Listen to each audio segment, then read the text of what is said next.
Hello everybody, welcome back to Final Fantasy Tactics Advance. We're continuing the Moogle Only challenge today.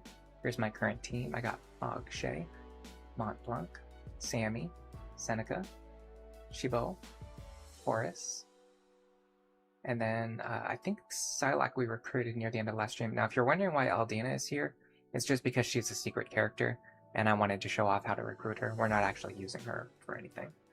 Let me look at Psylocke really quick. I want to remember if I was actually doing anything with him or if he just is here for no reason. Okay, he's here for some reason. He's relatively fast. Yeah, he's faster than Marche. Interesting. Maybe he was... I guess it looks like he's going to be our Mog Knight. Cool. We must have recruited him right at the end of the last stream. So probably our intended party is Marche. We're definitely not using Montblanc. So our intended party should be Marche, Sammy, Seneca, Shibo, Horace, and Psylocke. 1, 2, 3, 4, 5, 6. Now that's 6 members. I think a lot of times you can only field 5 members. Hello, Asius. Welcome to the stream. How are you doing today? I've been looking into methods for more efficient or faster or more effective ways to grind our characters, because we kind of have figured out over the last couple streams that this game is definitely the type where you just kind of have to level up before going into encounters, because the level is such an important stat, and your stats are so important in terms of dealing damage and being able to survive hits from the enemies. Now, what we were doing last stream was just having our characters attack each other in order to gain experience. The problem is that Moogles... By the way, Marche is a Moogle. I just want to show that off really quick. So yeah, he is a Moogle. He just keeps Marche's default sprite. We tried really hard to change the sprite, and I just couldn't figure out how to do it without breaking the game. So he has to keep his normal human appearance, but he has access to all the Moogle jobs in the hack that I made. Anyway, what was I saying? Yeah, so Moogles are pretty frail, and they hit kind of hard. And so the problem is, if you try to train your characters by having them attack each other in an all-Moogle party, you're just like constantly knocking your own characters out, and it kind of screws the entire process. So what I did was I made a list of skills that can be used on yourself during player phase every single turn with no real resource cost or opportunity cost. And I think the list is Onomist, 100% wool, which Marche might actually have. No, he has sheep count. He doesn't have 100% wool yet. We might need to go teach him 100% wool so that he can use that to level himself up. Mog Knight actually has a few. Mog Guard, Mog Shield, Mog Aid. Juggler has Smile, maybe. I'm not 100% sure how it works or how to get it. And then Gadgeteer actually has a couple as well. Let me see. I think I might actually have characters who can become Gadgeteers. No, I have a... Oh yes, I do. I have Gadgeteers. Okay, so I can make Gadgeteers, and maybe the Red Spring and the Yellow Spring could potentially allow us to level up quickly. But then you're leveling up in the well, no, so you can learn these abilities and then take them into another class, into the class that you want to level up in. So we could do this and then just level up all of our characters in Thief, for example, if we wanted to get a bunch of speed. That's just one idea that I had. To facilitate that, let's check our characters one at a time and see who has abilities that work for this. So we already determined Marche does not have 100% wool. Yeah, we have Ring, Firebomb, Dagger. We could use potions for the time being. I should probably just have him go learn 100% wool right now. The problem is, it's actually kind of hard for Marche to learn abilities compared to other characters, because normal characters can go on like expeditions to get JP, or ability points, and Marche just can't do that. So we might need to either try to get him Smile or temporarily put him into Gadgeteer, which I think he should have access to. Yeah, he has access to Gadgeteer. We could put him in Gadgeteer and try to get either Yellow Spring or Red Spring.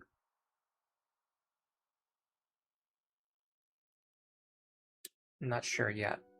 Let's put him on potions for now, so he can level up in Juggler, because that's what we want him to do. Next up, I want to look at Sammy. Okay, so Sammy has... Definitely doesn't have Smile yet. Again, I don't actually know how to get it. Which call abilities? Okay, so Sammy does have 100% Wool. So in theory, Sammy should be able to cast 100% Wool on himself every turn in order to level up. I'm not 100% sure. I have to kind of check into that and see if that actually works. If not, we're going to have to start picking up abilities from Mognite for our other characters. Seneca could potentially just cast Haste, but I think they're going to run out of MP pretty fast. And then Black Magic isn't going to work for self-training, but let's leave this for now. We'll come back to it later. Chipo or Shibo. Gunmanship and items, that's fine. Horus is again on Time Magic and Black Magic. I guess that's fine. They actually don't have any other abilities. I'll look into that later. And then we have Silac. So Silac is the most interesting one because Silac could learn Mog Guard, Mog Shield, or Mog Aid. But I want to get Mog Rush first, so let's worry about that later. Alright, I've spent enough time just running around in circles. Let's go to the pub and see if we have any jobs available.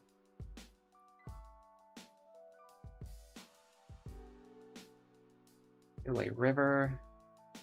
Oh, interesting. There's no story mission available right now. I think what happened is I already took the story mission, but I wasn't able to complete it because it was too difficult because our level was too low. If I go... I'm still like relearning the controls because it's been a couple weeks. No, I don't have any active missions. What's going on here? Let's go look around and see if we can trigger any cutscenes maybe.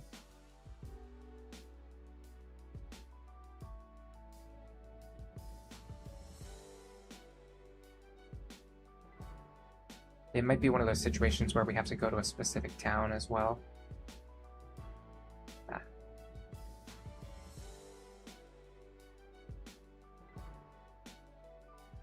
Maybe trigger a cutscene in Jagdorsa. Yeah, okay, that was it.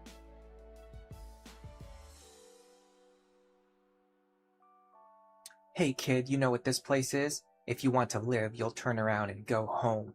Now. Sorry, no can do. Not after what you did to my friend. What did you do to your friend? I have no idea if this is a fight we can win right now. We're gonna find out the hard way. Okay, we do have 6 party slots, so it looks like this is more or less our final party for the rest of the game. I should probably check the laws too while we're here. I don't know how to do that without going into battle, so I guess we're just gonna go into battle. I see what they were saying about the jogs. This place gives me the creeps. First of all, okay, we don't outspeed the enemy assassin. That's not a great sign, but BRR are extremely fast. She tried to status attack, but she missed. Okay, the enemy ninja also outspeeds us again. That's pretty bad. We've been spending the entire playthrough trying to juice up the speed of our characters, and we're still getting outsped by enemies, and hunters too. That's actually pretty bad. I would expect to get outsped by like an assassin and a ninja, not really a hunter. Okay, let's see what the laws are.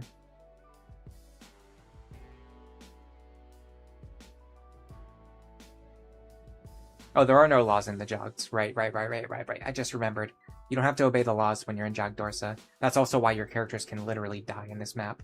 So we need to be very careful that doesn't happen. Okay, the enemy level ranges from 12 to 14. We're not going to be able to like focus down and kill something before it acts. So I think what we should do is focus on Marielle and then Axel and see if we can kill them before they get their second turn, rather than trying to kill something before it gets its first turn. To that end, I want to focus on damage rather than status effects.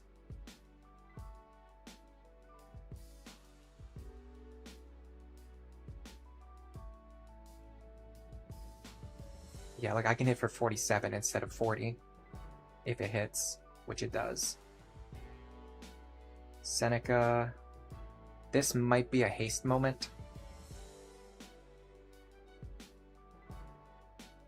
I forgot you can only haste one character in this game. Who would I want to haste? Probably Marche. Hello, Io Camellia. Welcome to the stream. Good morning. How are you doing today?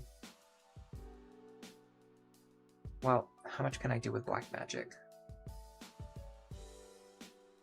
37, but my accuracy is quite low. If I move forward, I can target the other group, though. You know what? I'm pretty sure haste is smarter.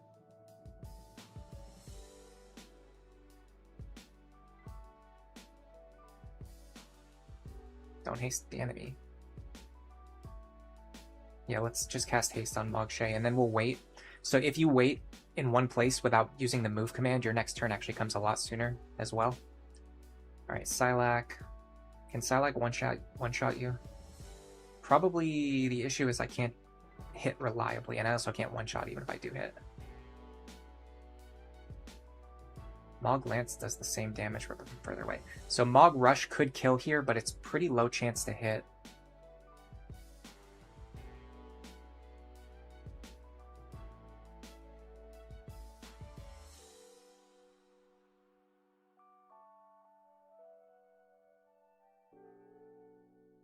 Let's do this instead. Start chipping down this guy without blocking any of our other characters from being able to move in. We missed, but it's not the end of the world.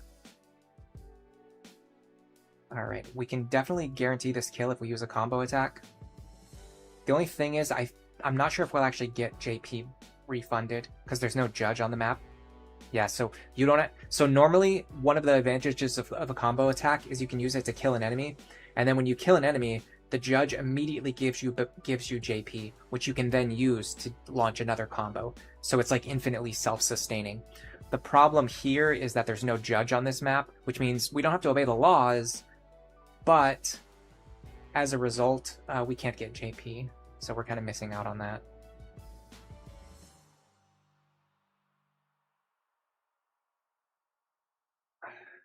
It's not really likely to hit. I'm going to aim for this guy. I'm a little bit more likely to hit him. And I might confuse him before his turn. It didn't happen, but again, we can just wait here. Our next turn will come sooner.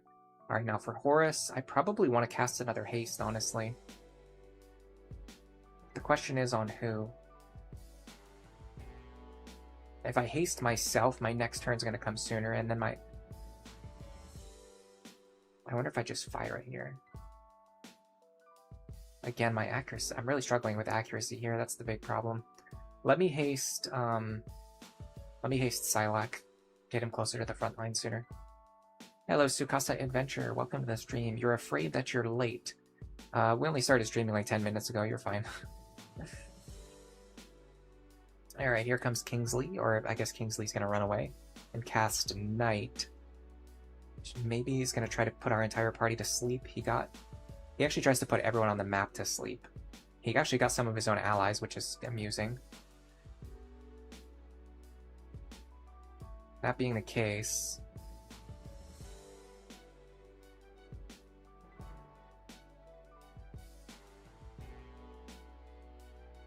he casts auto regen on himself.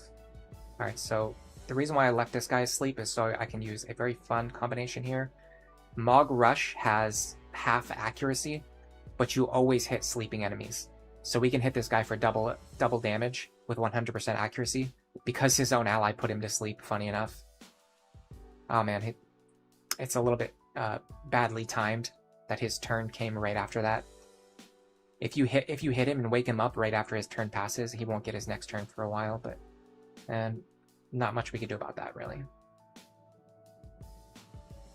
I'm going to try to Blizzara here, because I can deal heavy damage to both of these characters if I hit. Oh man, I missed both. That's sad. Chibo looks like he's from Oliver Twist. I'm going to look into that. Ooh, nice. So the enemies don't know what skills you have in this game, which is really fun. What you just saw happen there, our character Sammy has a skill called Block Arrows, and the enemy archer still tries to target him. So defensive skills, it actually, in my opinion, it actually like inflates the value of defensive skills. because it actually allows them to do something. Where like in a lot of games, if you make yourself immune to like the sleep effect or whatever, enemies just won't try to put you to sleep. If you make yourself immune to fire damage, enemies just won't try to hit you with fire damage. But in this game, they actually will try to shoot arrows at you if you're immune to arrows and stuff like that. Or if you absorb fire damage, they'll still target you with fire attacks, which is really cool. Okay, I'm looking up Oliver Twist. It looks like, okay, it's a Charles Dickens novel. It's like industrial era, orphan characters, and yeah, I can definitely see it, especially the hat. Here's Chibo. He definitely looks like an Oliver Twist. Very fun. Alright, get up here. Here's one of the advantages of a stunt. Can I actually hit this guy? I can. Okay, I'm going to try to kill him through the wall. Or I guess throw a dagger over the wall. I missed again. Okay, it's fine. This game has a lot of accuracy checks. You just miss. The default accuracy in this game is really bad. You have to either use status attacks to juice up your accuracy, or just, I don't know, hope for the best. Man, this guy moved into a really great defensive position, too.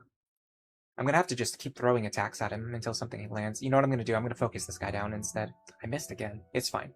The accuracy in this game is particularly bad. I'm also blind now, which means my attacks are even more likely to miss. Can I do anything to fix that? I'm not going to use a cure-all. That's probably very expensive. I'm just going to use a potion, because my health is low anyway, and this gives me experience. There you go. Now what's Kingsley going to do this turn? He's going into the corner. He's casting Night again.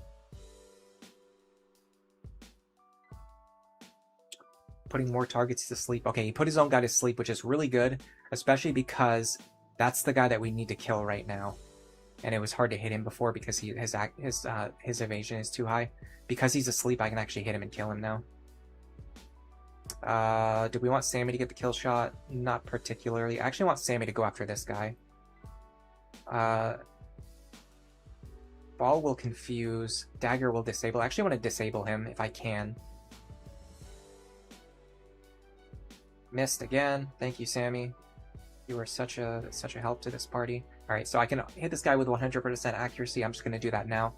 Get rid of him while I can. Silac. I'm just going to spam potions because it's free experience.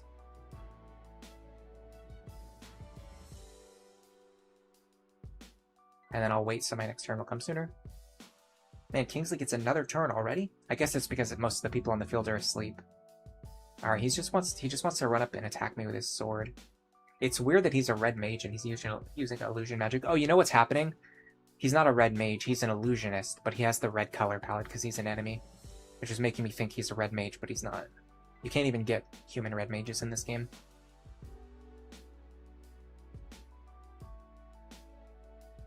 Alright, let's try this again.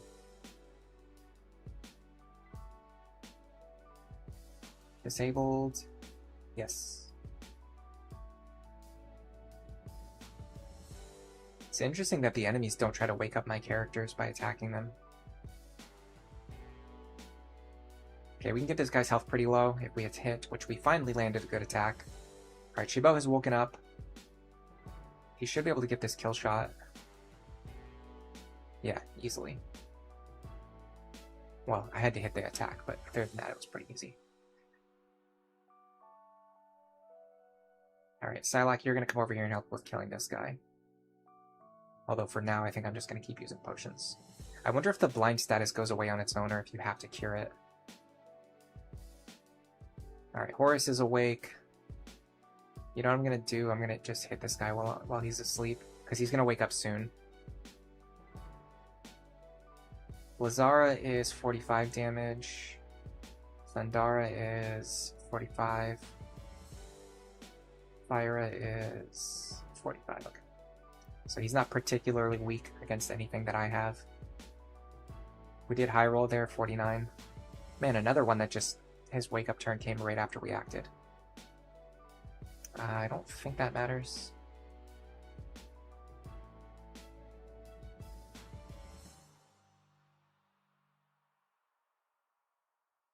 Okay, Seneca's finally awake now, too. Let's... just hit this guy. Oh, never mind, I forgot that one. magical attacker. Which is actually better because I can just stand here and do it. Gotta be careful he doesn't absorb fire or anything like that. No, he doesn't. Can hit him from behind though, and then wait to pass my turn so my next turn comes sooner. In order to give Psylocke a better angle of attack, I'm actually going to attack from a distance.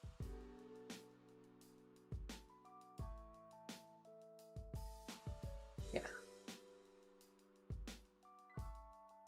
That should set up a kill.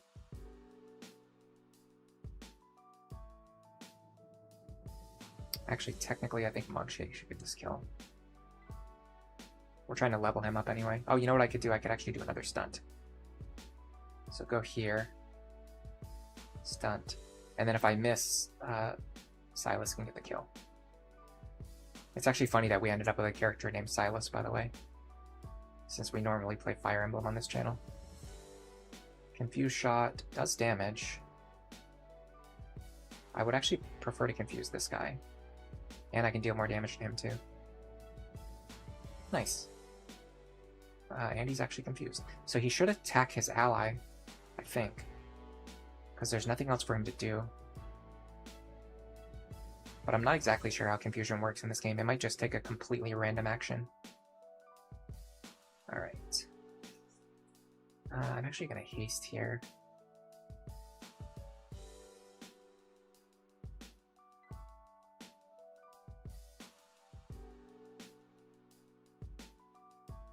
Because I don't want to waste my MP until I have a better angle of attack. Although I guess I'm wasting a lot of MP by casting haste, because it's very expensive to cast. But yeah, see, our next turn comes around a lot sooner now. Didn't really help us though. I want to wait till after this guy moves, so I can get a better angle on him. Okay, so confusion didn't help at all. He just moved forward and attacked anyway. Oh, we countered. One cool thing about gunners is if you have counter equipped, you can actually counter ranged attacks too. Alright, Sammy. Okay, so I want to test out 100% wool. Okay, it is 100% accurate, and he should get experience for casting this. Yes, so we should be casting 100% wool anytime we get the chance. Oh wow, Chibo's on 1 HP. He could use an item to heal himself. My accuracy isn't particularly good either. I'm just going to heal.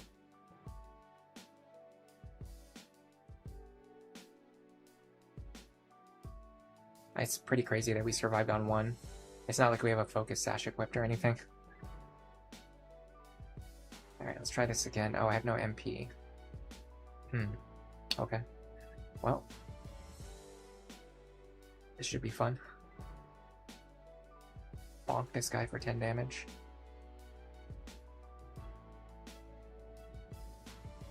Oh, I know why I know why my HP was so low. It's because they're switching our HP and magic. Although as a result, he just gave me a ton of MP, which I can use to cast. On this guy. And if it hits, I will kill him, which I have done.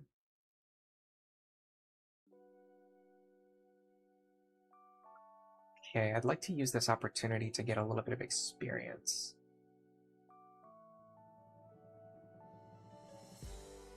So let's start doing stuff like using potions. Because when you use potions, you get 10 experience. That's a level. We'll try to get everyone to level 14 if we can.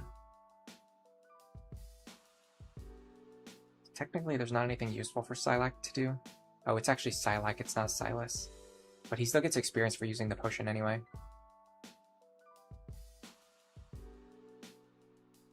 Now this is tricky because I need to land my attacks to get experience.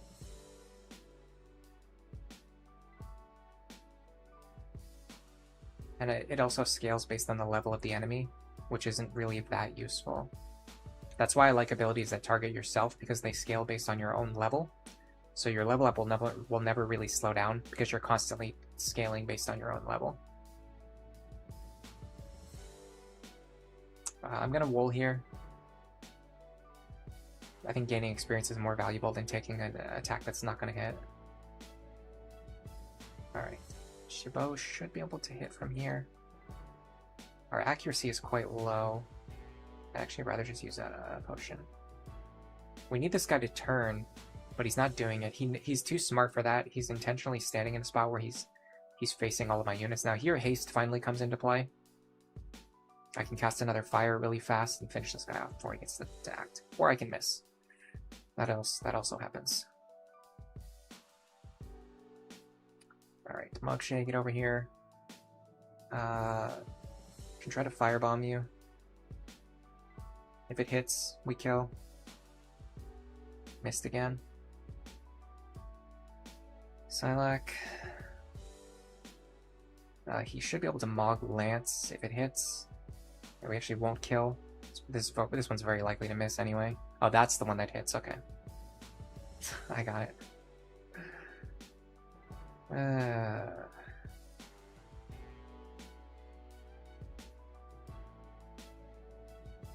Really? He's probably going to kill that character. I don't think he permadies right away. I don't know how the permadeath works.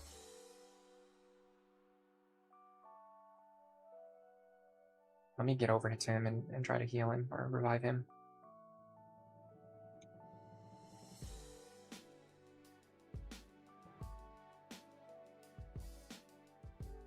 I can put the enemy to sleep.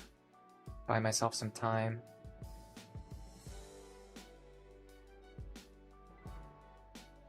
Yeah, so haste isn't really a good method for leveling up because it costs so much MP.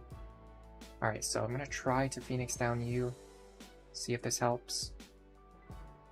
I don't know how the permadeath works. I don't know if they just die if they're unconscious at the end of the battle. If they die, or if it's like the original FFT where it's based on a timer. I have no idea, so I don't really want to take too many chances. Alright, we should be able to guarantee this kill here. Because the enemy's asleep, we have 100% accuracy. We can Mog Lance him. He has very high defense. We can only hit him for single-digit damage, but he survived on 1 HP anyway. I hope this is the last time I have to come here. No, I'm actually going to come back here again. Let's go report to Nono. Off to Bagaba Port. The Jagged Hunt went well. Now for the next one. Shield Bearer. We're mostly mastering support skills.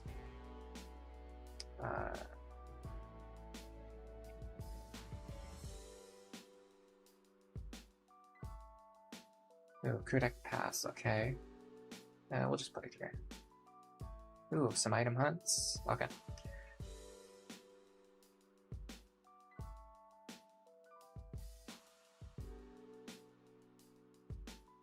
Where's Bagaba? It's over here. Before we go to Bagaba, let's actually check on some things like our party. So we just mastered Return Fire, which means we can probably switch off the Power Sash if we want to, but we actually want to keep the Power Sash anyway because it's like the best item to equip. What was the other thing we mastered? Don't remember.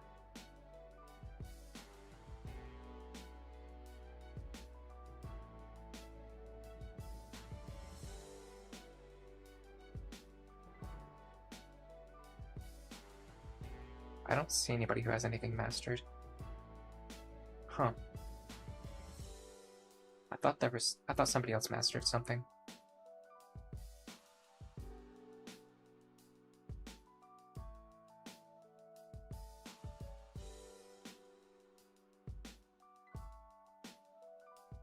Not sure. Looks like we're kind of just good to go into the next scene or the next battle, though. This is Bagaba, right? Yeah. I don't really want to fight that guy. I'm going to try to avoid him. Let's also save the game, just in case anything goes wrong.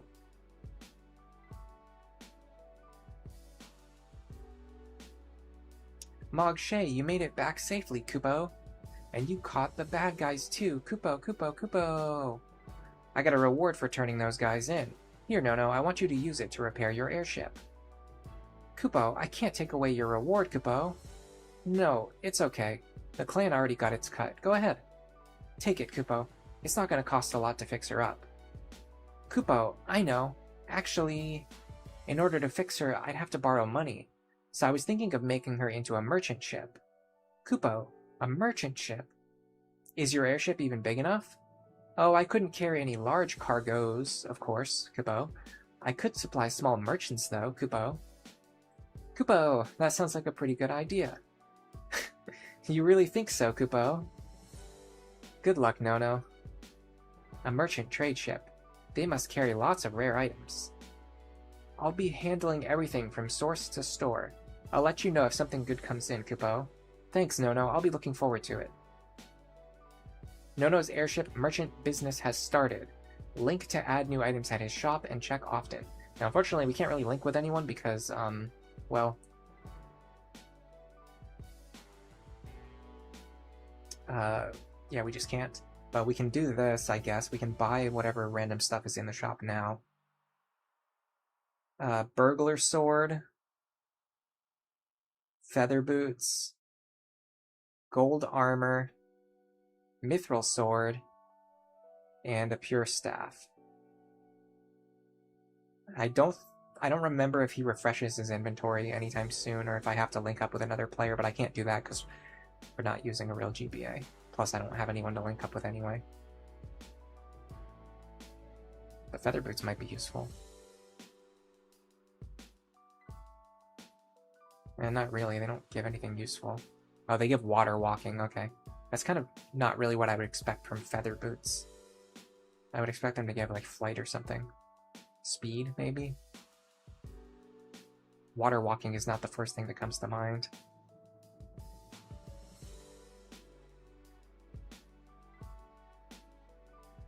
I want to look for these abilities that I looked up earlier before the stream started.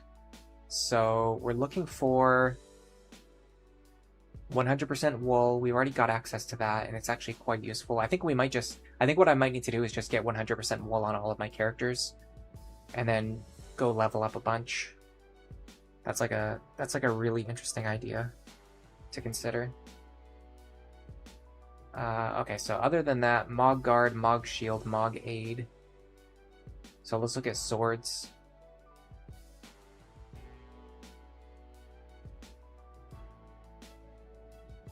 Mog Lance. Oh, that's for selling. I want to actually buy.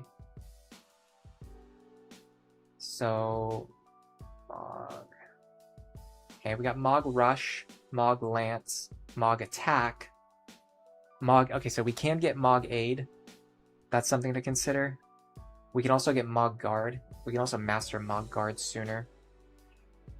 Do we have one of these already? No. Okay, I'm going to buy a Qui-Gon Blade. Mog Peak isn't reliable because we have to actually hit it, and it probably doesn't have 100% accuracy. Okay, the next thing I'm curious about is Juggler. Smile. How do you get Smile? It is from Orichalcum.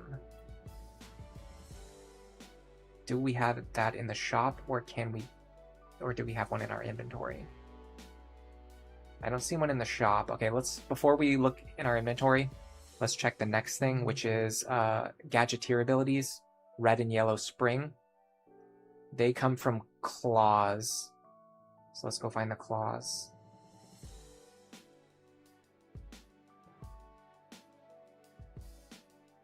Okay. Silver Disc, Red Spring we can get. And then Green Gear, Chroma Gem. Okay, so we don't have access to Yellow Spring, but we do have access to Red Spring. Red Spring gives Rising Sun, which casts haste on all of your allies. That actually sounds incredibly useful. That sounds insanely useful.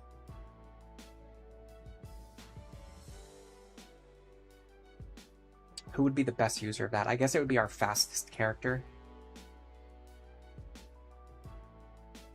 Which seems to be Sammy. He's also not really using his MP for anything else because he's in the Juggler class. Yeah, I can actually see this. This kind of works. Okay, so let's put him into Gadgeteer.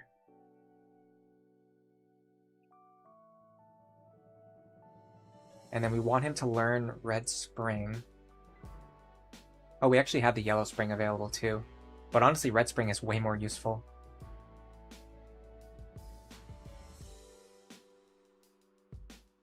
Let's find it. Here it is. Red spring, okay. And then other than that, we'll just equip him with gear to boost his stats. Is there anything Gadgeteer specific? No? Okay.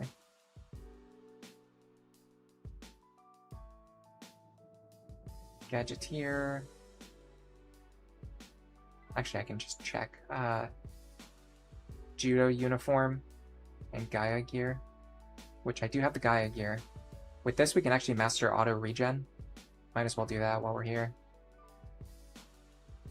And then other than that, it's just accessories.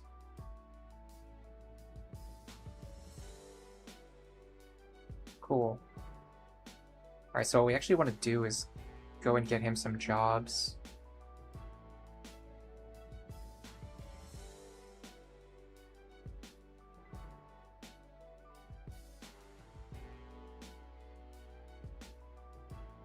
$10 requires Zodiac ore, which we probably don't have. Yeah. 15 enemies, that's pretty tough. I don't like doing those kind of missions. 2 battles, that's easy. And there's actually no conditions.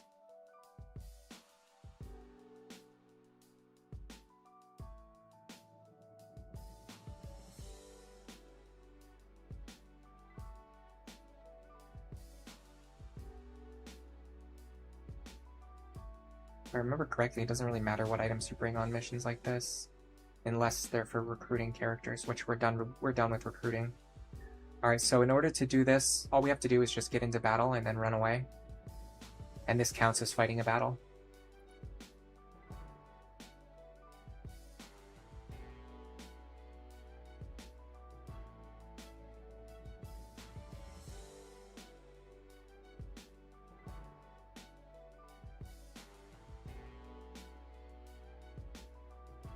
I'm actually going to keep Mont Blanc around.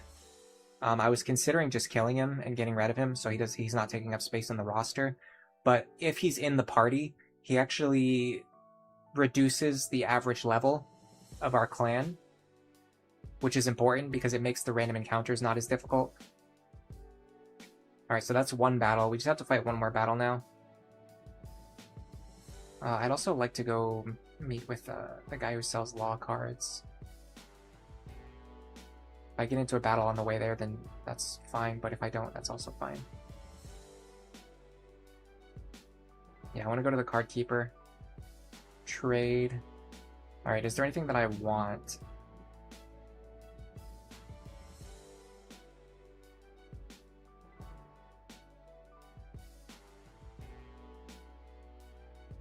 Nullifies our 4 laws.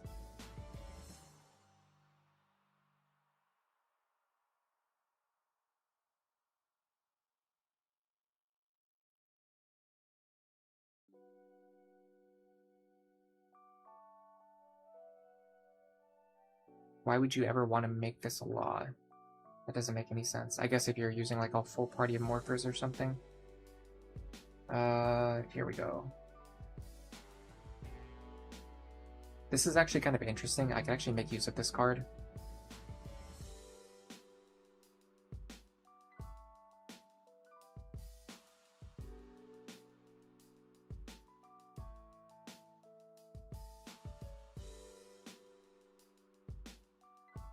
Whereas I can't really make use of that at all.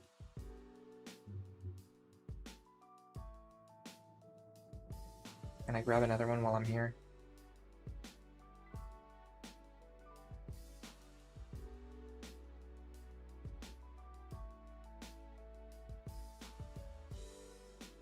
Would I ever want to make time magic illegal? I don't think so.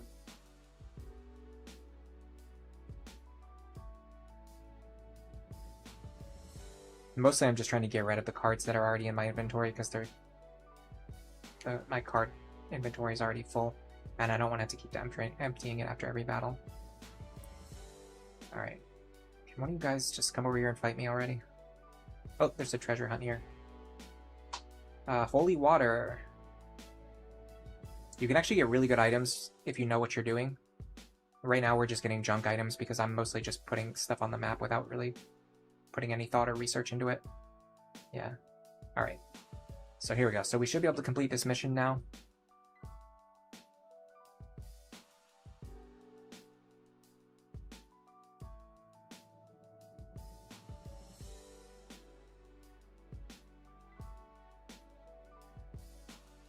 Having low-level random encounters also makes it easier to run away.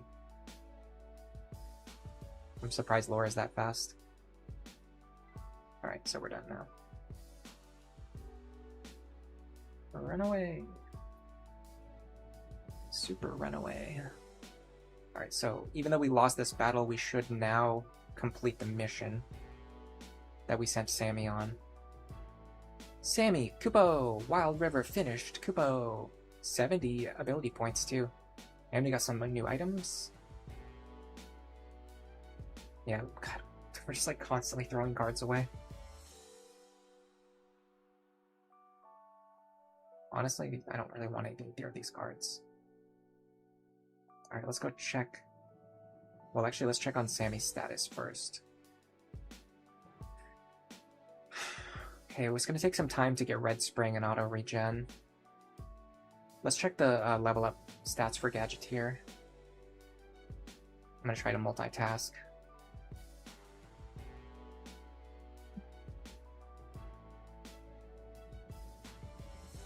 Hold on, growth. Growth tables.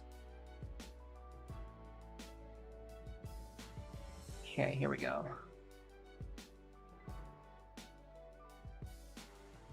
Gadgeteer. So the main stats we care about are speed. He's actually the slowest Moogle class, so we basically never want to level up as a Gadgeteer. Because if we do, there's a chance that we miss out on gaining speed.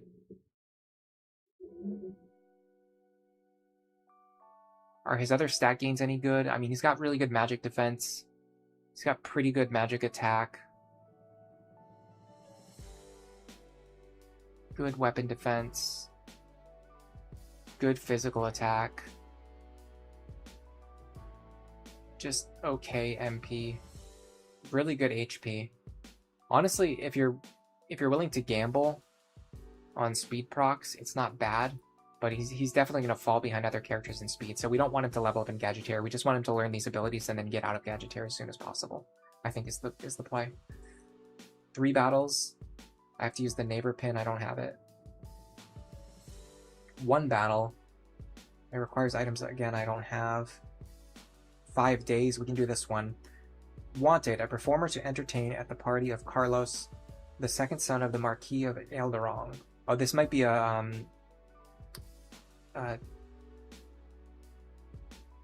no, okay. I was thinking it might be like a juggler-specific mission, but it's actually not. So we can send Sammy on this mission. This one is just 5 days, so we just have to walk around for 5 days. While I'm here, I'm also going to check my inventory.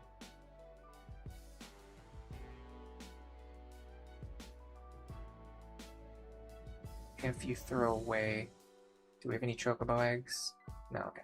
If you have chocobo eggs, you can throw them away. And you can just keep repeatedly doing the mission to get more chocobo eggs. But it only appears if you throw the egg away. It's honestly, it's more useful to do this at the beginning of the game, when you don't have many good sources of like repeatable missions. Later on, it doesn't really matter. We only got 30 AP for that.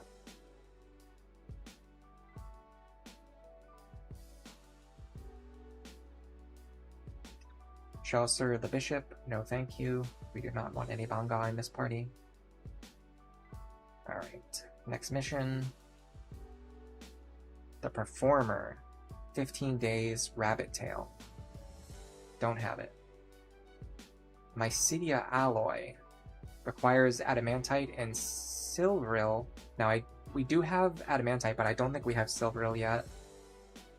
Yeah, we don't have it. Inspiration. 1 battle requires Roomba's Tail. I don't think we have Roomba's Tail.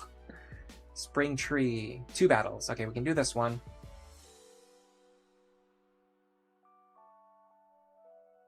Sammy. You're up. Now we just have to do the 2 battles thing again. Can't fight that guy, he ran away. That guy's halfway across the map. By the time we get there, he's probably gonna run away.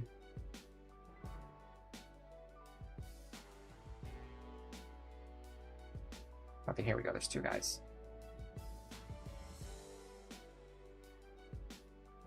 Neb's wood.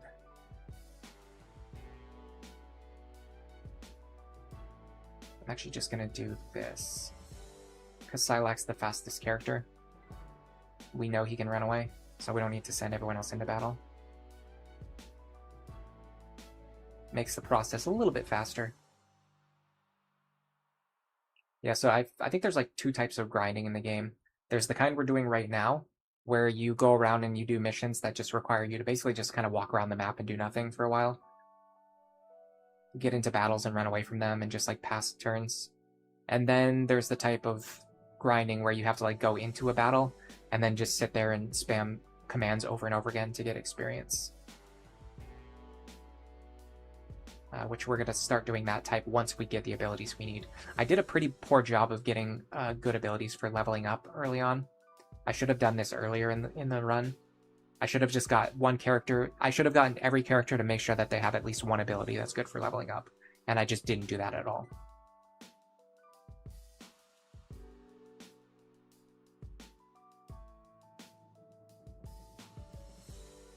And I'm also not particularly good at multitasking either. So for me, I'm probably going to have to optimize my characters one at a time instead of doing them all at the same time, which would be probably a little bit faster, but I'm just not good at, like, my brain just doesn't really work that way. All right, we are getting pretty close to mastering Red Spring. I'd like to master auto regen while we're here. And honestly, I should probably master Yellow Spring too.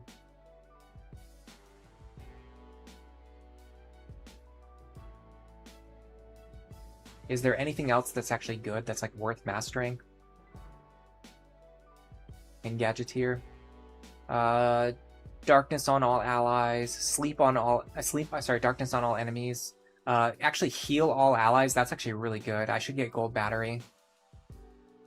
That heals the entire party. Chroma Gem, cast sleep on all enemies. Honestly, I kind of want these abilities on like multiple of my characters. This is our best method for healing.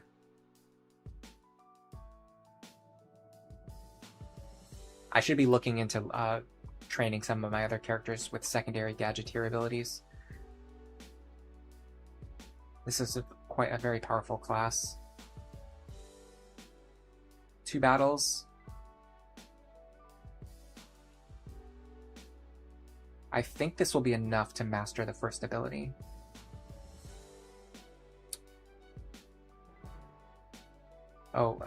We have reports that a large pirate band will be passing through our waters soon. We need good steel and young muscles. Wilhelm from the Coast Guard. We will send Sammy. Alright, we need to do 2 more battles. And by battles, I mean running away. like a coward. Lost Feline Piesh. Welcome to the stream. You didn't realize that you could do this thing where you just go into battle and then run away? Yeah, I didn't know this for a while either. I can't remember when I learned this, but it wasn't like the first time or the second time or even the third time that I played the game. It was like years later I found out like you could just do this, which really helps with mastering abilities. Okay, here's something funny too. Earlier we saw an illusionist and I thought it was a red mage because the enemy illusionist has a red outfit instead of a blue outfit. Now look up here. The enemy red mage actually has a blue outfit, so you could almost mistake them for a blue mage, even though it's a red mage. Anyway, let's get out of here. We gotta do 1 more battle like this, or run away like this. And this should get Sammy the ability that I want them to have. Honestly, I'm looking at the list of Gadgeteer skills, and they just have a mix of like everything. They have support, they have healing, and they can also status attack enemies. Alright, here's our last battle for this rotation.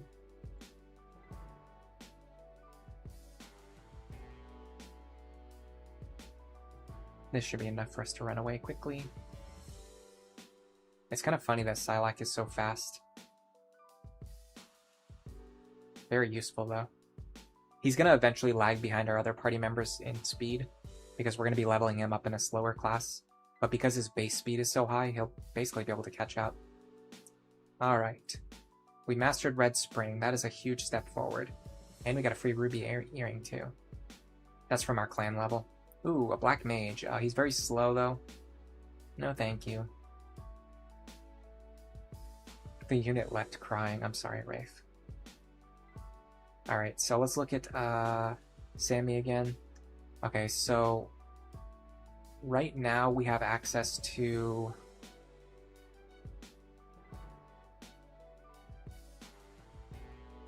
Yellow Spring now.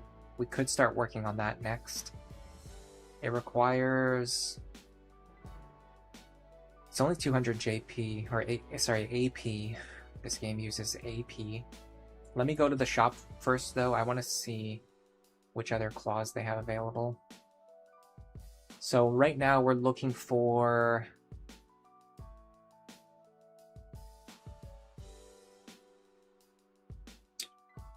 cat claws, dream claws, mostly just cat claws and dream claws.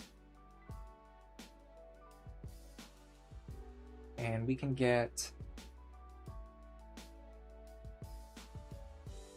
dream claws.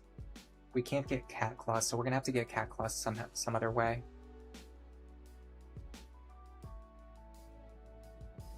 Let me just double check the ones that are in stock to see if they have anything that we want. Silver disc.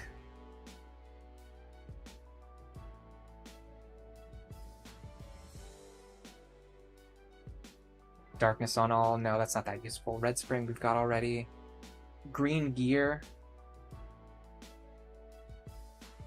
Poisons all enemies. Again, that's not that useful. I'd rather just put them to sleep.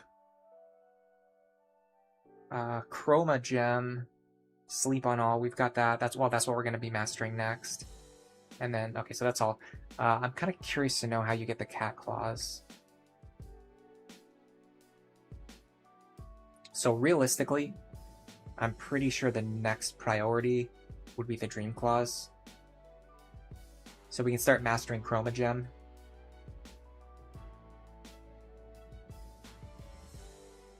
I'm a little curious to know if these abilities cost MP, but the guide doesn't say.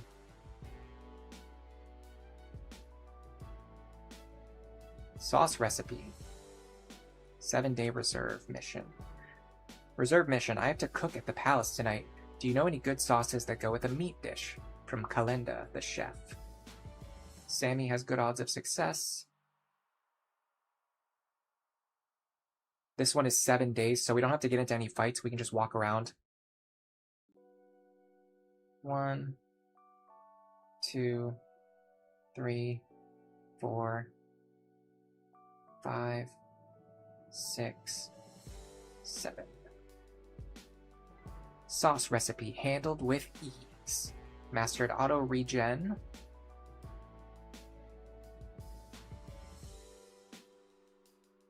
Another black mage wants to join the party? No thank you. I will recruit thieves, I will not recruit black mages. Inspiration. We don't have Rumba's Tail. We don't have Macedia Alloy. Rabbit Tail we don't have. We don't have those items. I don't think we have this one. No, we don't have the neighbor pin. 7 days. Okay, here we go. Reserve mission. Could you bring me one of the fruits loved by Ponta, hero of many battles? They grew in the wilds of Zod. From Seago the Historian. This is another 7-day dispatch mission.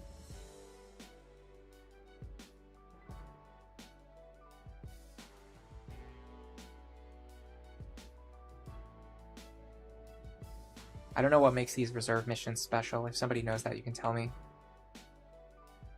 4, 5, 6. Same rotation as before.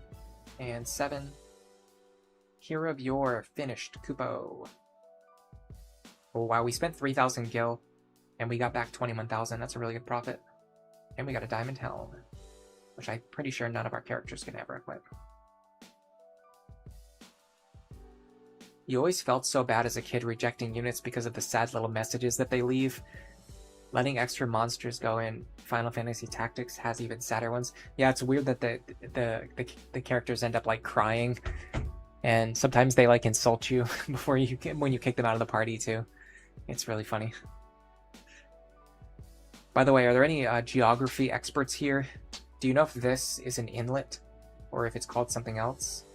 This formation right here, where you have like an area where there's like I don't know what this is exactly. It's like two branching river paths around a sort of like an island, but then you have like this river that flows inland really far. Is this called an inlet or is it called something else? I'm not sure. Geography experts, hit me up in the chat. Let me know. We need to know if this is an inlet or not. Very important. The performer. Can't do the performer. We can probably do Metal Hunt, yeah. We got so much adamantite already. It's a 15-day mission. Sure, why not? That means it probably gives good JP. Sorry, AP. I don't know why they changed it from JP to AP in this game. And then in this game, there's also... So in the original FFT, you used JP to learn abilities. In this game, they kept the term JP, but they changed it to something completely different. And then they invented a new thing called the AP, which is used to learn abilities, which is just wild. Like, why would you do that? I mean, changing the term, sure, if you're going to do that, go ahead. But then also making JP into something else is just so crazy and confusing for no reason whatsoever. Like, there's no reason why they had to do it that way.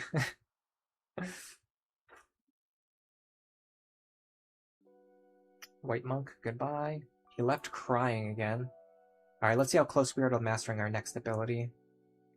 We are actually 50 points away from the Chroma Gem. It's not that bad at all. That's like one more mission. As long as we pick a good one. I think you Immortal is spammable, right? No, we need a Tomberry Lamp. Bombshell? Do we have a Bombshell? No. 15 enemies? I don't like that. Plus we can't get any defenders anyway. White thread. This actually, we should be able to do this unless we use the white thread already. Oh, and it requires a white mage, which we can never get in this party. Excuse me. Dueling sub, that it should be a soldier, which we can't do. Dictionary, do we have a dictionary? No. 10 days, jerky. We might have jerky. No, we actually don't have jerky either. 20 days, broken sword. Do we have the broken sword? No. Bombshell. We don't have the bombshell, right? No. Alba Cave. 4 battles. Jerky we don't have.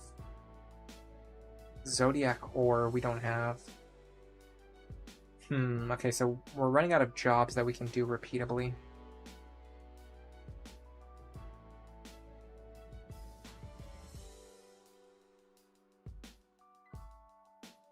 Can we just keep Sammy and Gadgeteer for one battle and make sure he doesn't level up? That should be possible, right? So let's do it this way. Let's pick a battle where we can fight something. So we have a bounty available. I don't like really doing bounties because they don't give important items. I want to do a battle that's going to give me an important item. Like this. This could be something. This could be something.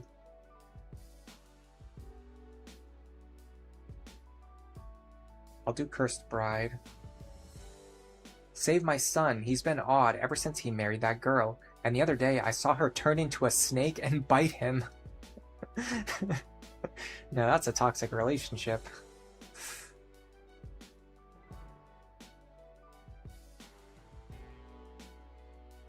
Yeah, we do have the white thread, but we don't have a white mage.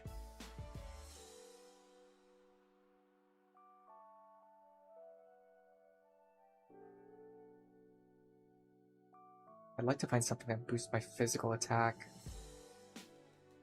Can't remember what items do that.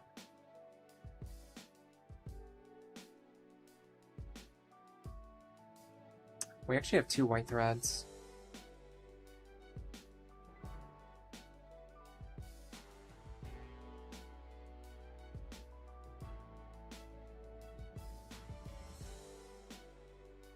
Here we go, loaded dice.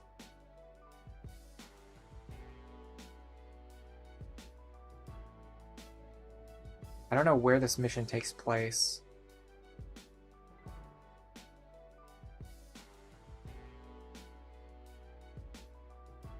We're gonna have to check all of the nearby cities, I would imagine. Hello. Oh, sorry, no, I've already greeted you, Asius. Well, I'll say hello again. Hello again, Asius. JP changed to ability points AP, and then JP turns into judge point. Yeah. So JP used to mean job points, and then they changed JP into, judge points, and then they changed job points into ability points, which is now AP.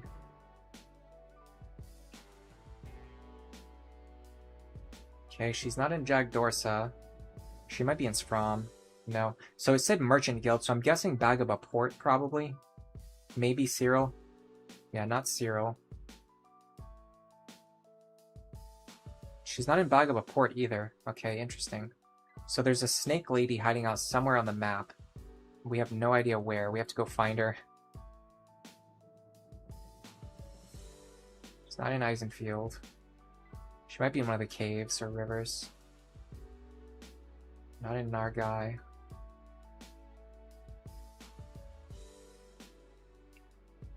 Maybe somewhere in the woods. Coring Wood, Salika Wood. No.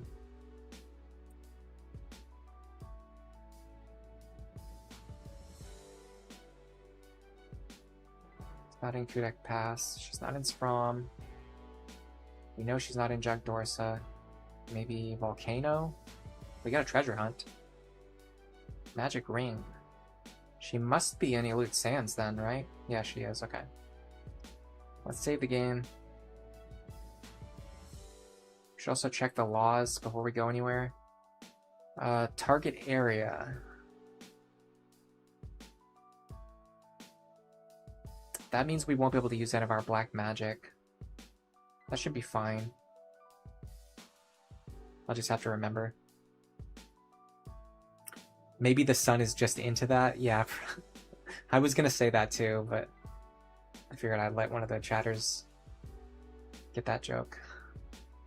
Alright, so we've got 2 goals here. Don't use any black magic. And make sure Sammy doesn't level up. Oh, we can only send 4 people into battle. Okay, well in that case, let's not send the characters who do the thing that's against the law right now. We'll send the characters who obey the law instead. No! No one can see me like this and live! The bride became a monster! Or else... Or else what? Is it just one enemy? Because that means we're probably not going to get very much... Oh my god, she's level 26. Holy crap. Okay.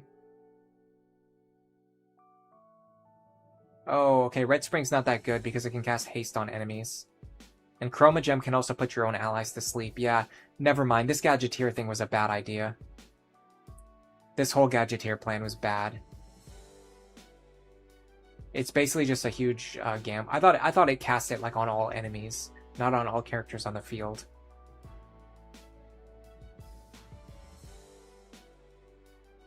Instead, what we've got is just like randomly buff enemies and randomly status attack your own allies, which I would prefer not to do if possible.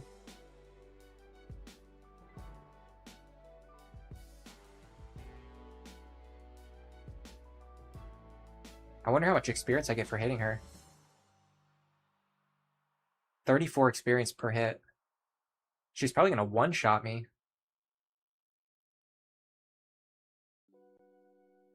I guess she'd rather do that for some reason.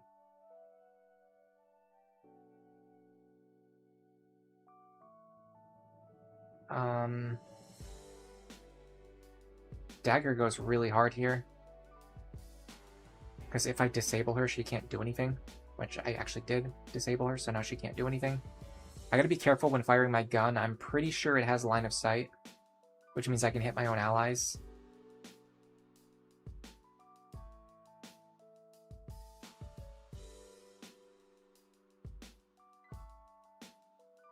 Okay, Sammy.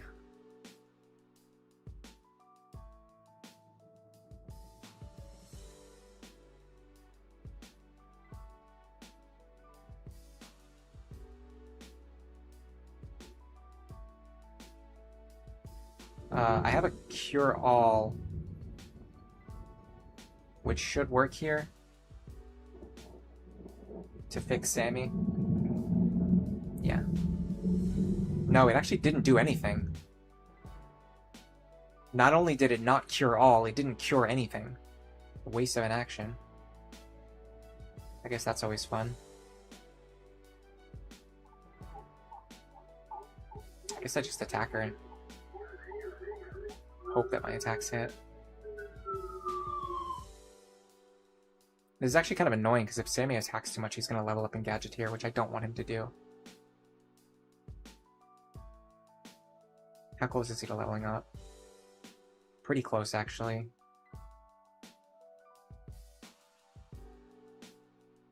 The ultimate OP boss is a Bridezilla. I don't know what she is. I think, honestly, my immediate headcanon is that I was imagining that she is actually, like she's actually in love with the human or whatever race her husband is, and she's trying to, like, she's like a monster who has, like, sentience and, like, actually wants to be good. And then we tragically get sent here to just kill her unceremoniously. Alright, so there's Doom. I mean, do we even need to wake him back up at this point? Probably not.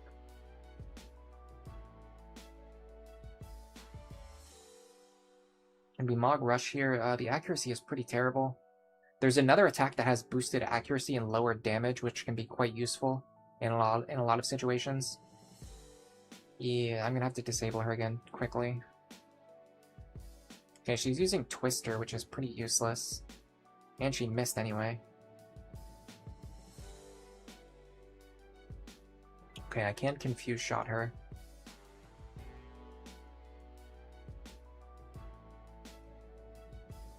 And then... hold on a second. If I attack from here, my accuracy should be slightly better. Again, we're just going to try to disable her.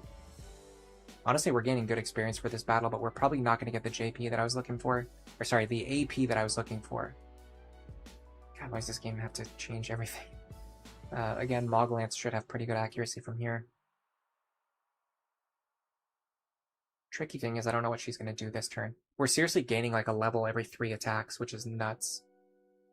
She's using Twister again, which again is not really a concern of mine. This is like a really good battle for just gaining a ton of experience. Oh, she also broke the law, which is funny. Imagine that. Alright, Chibo is 1476, 1478, 15. Okay, so letting Chibo get this kill is not, there's no downside to doing this. We'll probably level up here even just from attacking. Nice. Now, Marche won't get any rollover experience, but we can still get experience for the kill.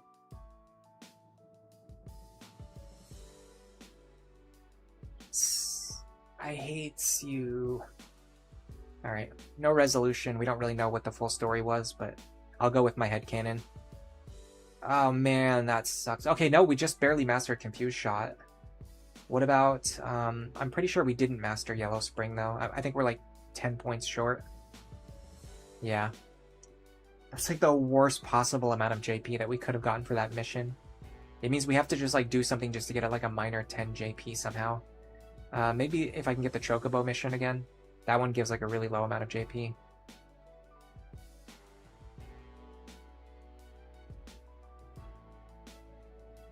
Only problem is I don't see it available here.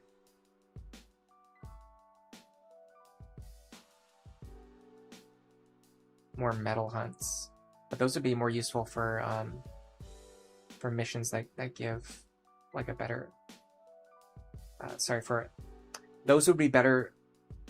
That kind of mission that gives like a higher JP reward would be better for a character who actually needs a lot of JP, not someone who only needs 10 JP. Here we go, 5 days. Probably this is like a 20 or 30 JP mission. So we won't let too much go to waste. The problem is these skills actually don't end up being as useful as I thought they were.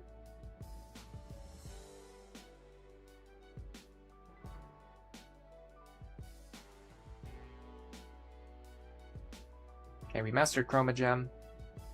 I'm probably not going into Gadgeteer again. I mean, let me look at these skills again. Is there anything on this list that would be useful?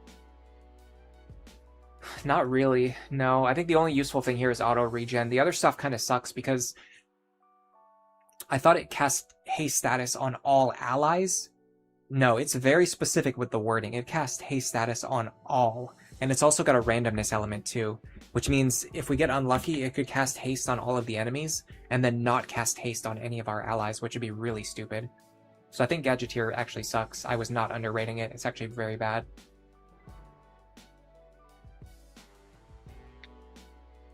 It's way too RNG to be reliable for anything useful. So let's get him out of this class. Back into Juggler. And I guess we have him use either call or items.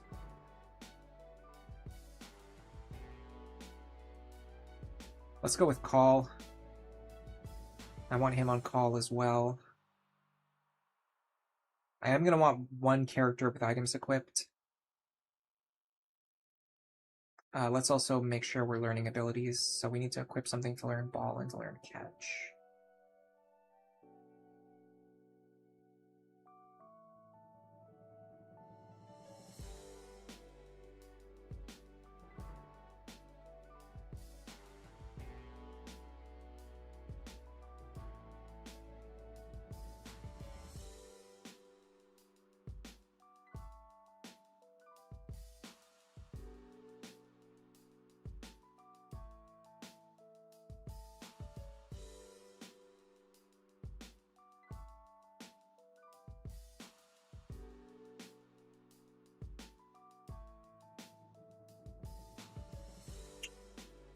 Okay, we need something. We need Seneca to have a secondary ability equipped.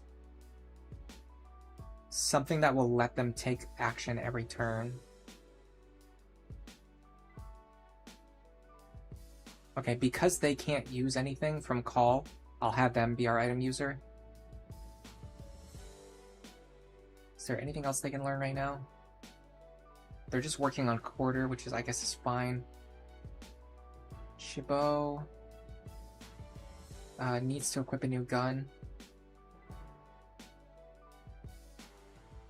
Fire shot. Fire shot ends up being pretty useless. Let's look at the gunner abilities, see if there's anything that stands out, and then if we can actually learn it. So fire shot, bolt shot, ice shot are pretty useless. Confuse shot, stop shot is good. Accuracy would be good, but we need to get. Sorry, concentrate would be good, but we need to get the long barrel. I don't know where to get the long barrel. Yeah, we don't have access to it right now. We do have access to the lost gun.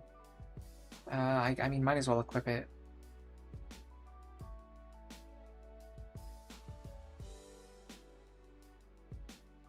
And then we either want him on... So we can't get 100 wool, so we might as well just put him on items. What about Horus? He's working on haste right now. He needs a secondary ability that he can cast every turn. It looks like it's going to have to be items. And then Silac is working on Mog Rush and...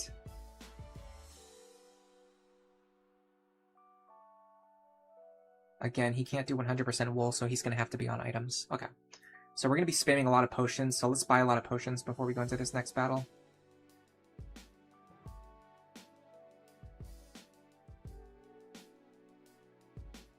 Excuse me. What is the highest amount we can buy? 49. Honestly, I'm inclined to just max out our high potions too. And then, yeah, let's just buy something cheap like 99 antidotes. 99 eye drops.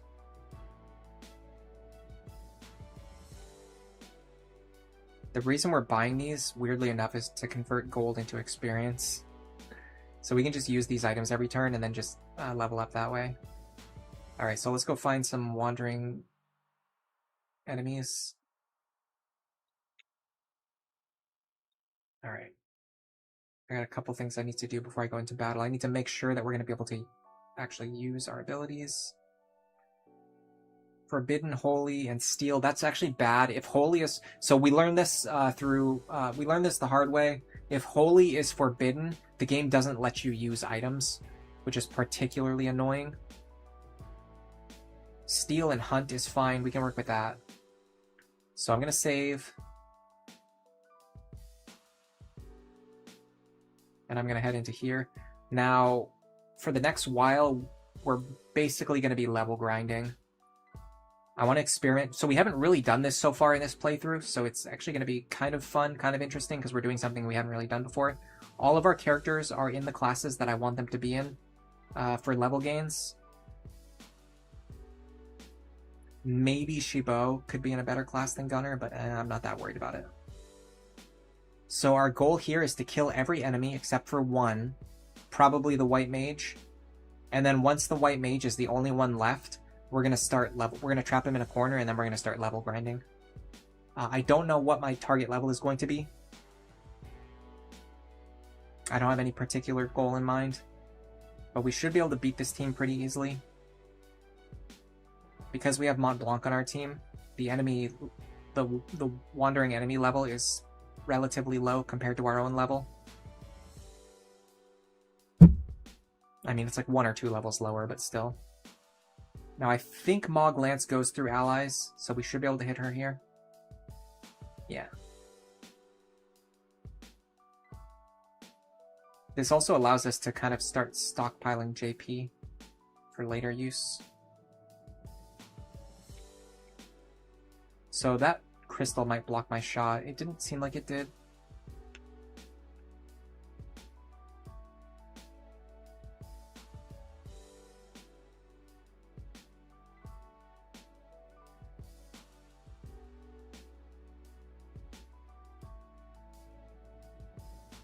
But because we haven't done this before in this playthrough, it could actually be kind of fun and interesting just to see the methodology. Like honestly, if I wanted to make a video about how to do this, I don't have any footage for it right now. So I could even just like use this footage later to make a guide video on how to grind your characters. Because it is actually kind of cool the way it works. We'll get there. It should take just a minute to wipe out these enemies, and then like a minute to set up the grinding method.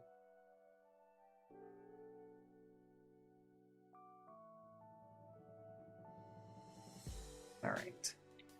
We want to keep him alive for now. We can attack him. We don't really have any good methods for attacking, but we can certainly do it. And it actually might be better to just use like a potion on somebody. Especially if I can heal one of my allies who needs it. Problem is I can't get over to where Marche is, I don't think. Because the enemies are in the way. Yeah. Alright, let me cast Haste on Silac. That's probably the most impactful thing I can do now. I just noticed when you cast Haste on somebody, they don't get the Haste status, they get the Fast status. That is funny. Honestly, I could Totema here, but I don't want to do that. I'm gonna try to Mog Rush. Oh, nice hit. That was a straight up 50-50. It was worth it. Alright, I'm gonna dagger this guy, so I don't have to deal with him later. Now the White Mage is going to be a little bit annoying because we do want to keep him alive, but if he's alive, he's going to keep healing his allies, which is going to make the fight take longer. This is a good opportunity to combo. So if I combo here, I'll kill this guy, and then I'll immediately get some JP, so that I can do another combo. Alright, Seneca, you're up.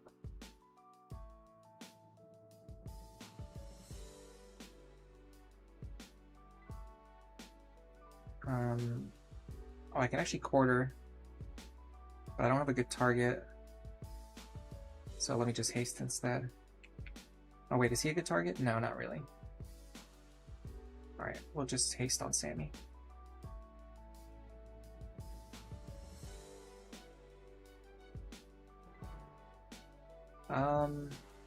I think I have a clear angle here. Yeah. And that means I can just wait. My next turn will come sooner.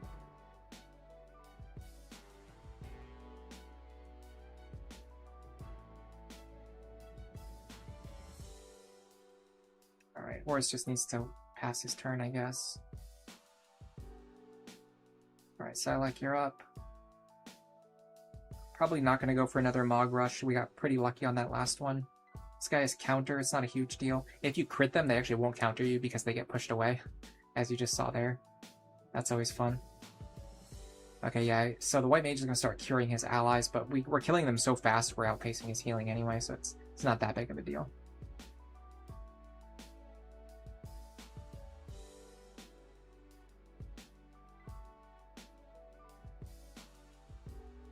I'd like to kill Ramses pretty fast, though, if I can. So he air renders us, and then we actually counter. No, we didn't counter. Okay, never mind. I don't know why we didn't counter there. Feels like we should have. You can actually just heal Marche. That'll give you some good experience.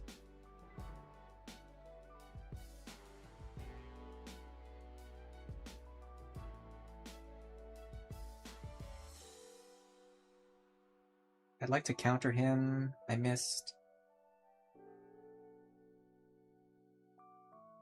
We can get behind this guy. We can Mog Lance him. Mog Lance and Air Render are really good for like pretty much any melee attacker. You want them to either have Air Render or Mog Lance. It just it basically just allows them to attack at a further range than their normal attack range. Can we dagger this guy from here? We can. Got it. I should probably check this guy to make sure he doesn't have a raise.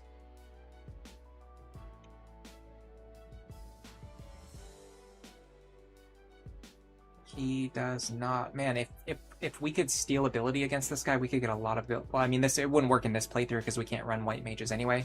But in a normal playthrough, this would be a really good target for steal ability. You could get Cure, Asuna, Shell, Protect, and maybe Cura. I'm not 100% sure how it works. I can't remember if you can actually steal abilities that they're still mastering. But either way, that's solid. Alright, we should be able to wipe this guy out right now, unless we miss.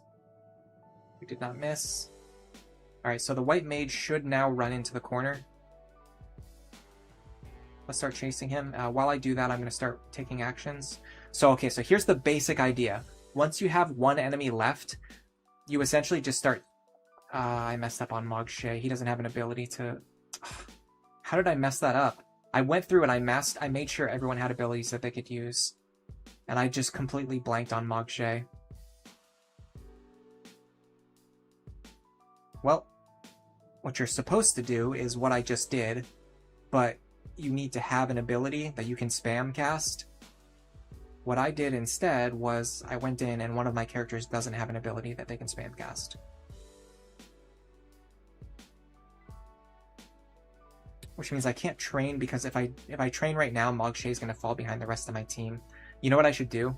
Honestly, it's actually faster to reset here. It's actually faster to reset than to get into a completely separate battle.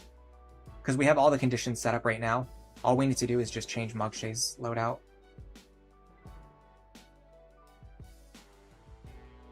We just need to make sure he has an ability equipped that he can spam every turn. Which I guess is going to be item in this case. So let me double check everyone now to make sure I'm actually doing it right this time. So we have item, we have call,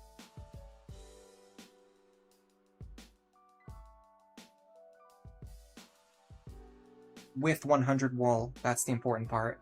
Item, item, item, and item. Okay, so yeah, we should be fine. We just have to redo what we just did really fast in order to fix my own stupidity, and then I'll explain it again once we get there. There's something seriously wrong with me. Not Mont Blanc, I don't care about Mont Blanc.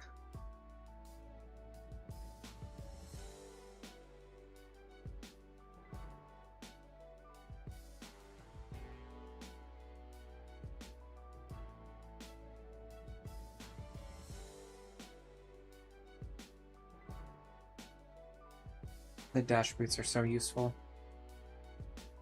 This is actually the guy I want to keep alive, so I could one-shot him, but I don't want to do that. Did the enemy formation actually change? I don't remember this Templar being here last time. Yeah, and I don't think there was an archer either. I think the enemy formation actually changed. Doesn't matter that much. I mean, we can make sure this guy doesn't have raise. I don't think he would though. Yeah, no, it's the same. It's the same white mage, but some of the other units are slightly different, which is kind of cool. This is actually a good opportunity for a dagger. I wish it did just slightly more damage.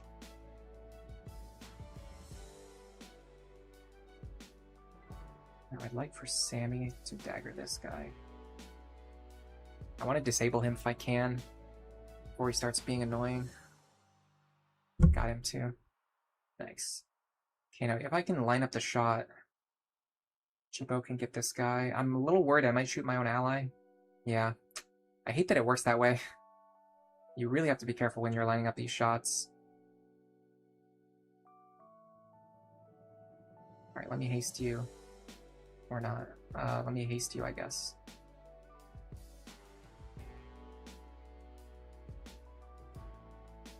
Generally, you don't want to cast haste on yourself because haste is very expensive. So then your next turn comes around sooner, and then you don't like have MP because you're trying to act too many times, and you're trying to spam an ability that costs a ton of MP. It's usually better to just let your haste guys take their time. All right, we can haste Silac from here.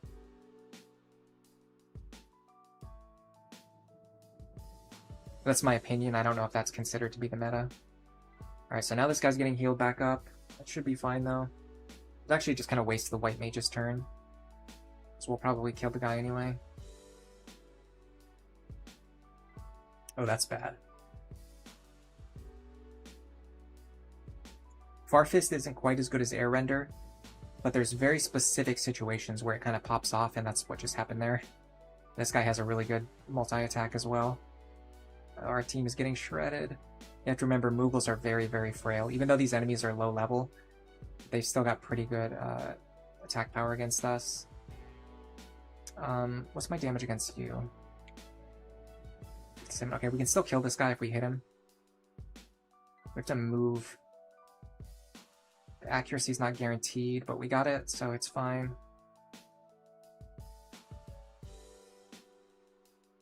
Silac probably needs to just heal. I'd rather kill the enemies fast if I can, though. It's just a question of whether or not I actually can.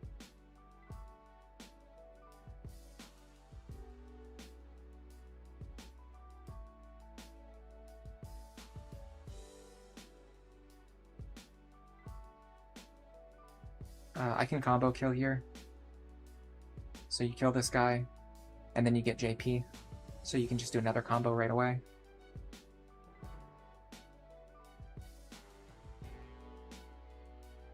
Alright, Sammy, I need you to disable this guy because he's going to deal a lot of damage to us.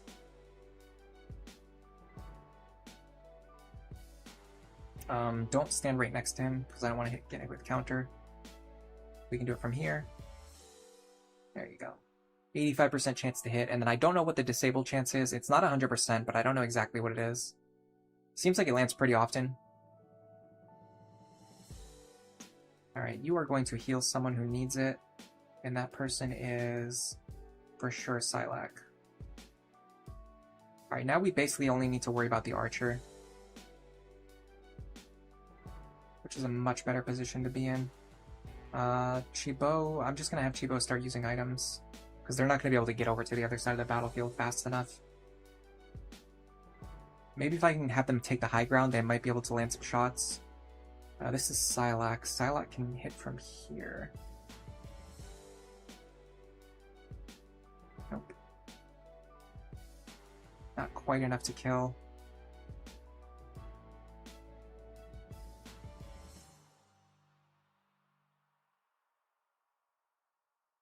Don't really care about that. I wonder if there are guns that allow you to not worry about line of sight, because the line of sight restriction is actually kind of difficult to play around.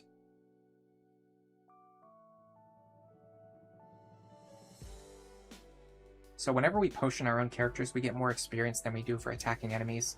That's the basis of what we're trying to do here. I'll explain it again when we get to the actual grinding portion.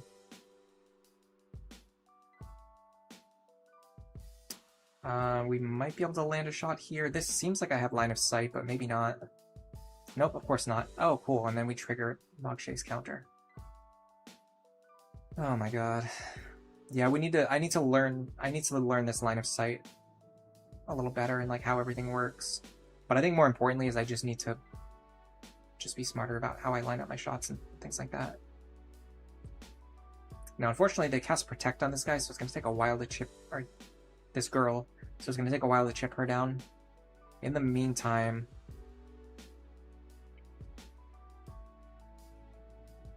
it's not that useful. Let me just attack at one range here. Man, I'm dealing 57 damage even through Protect. That's pretty crazy.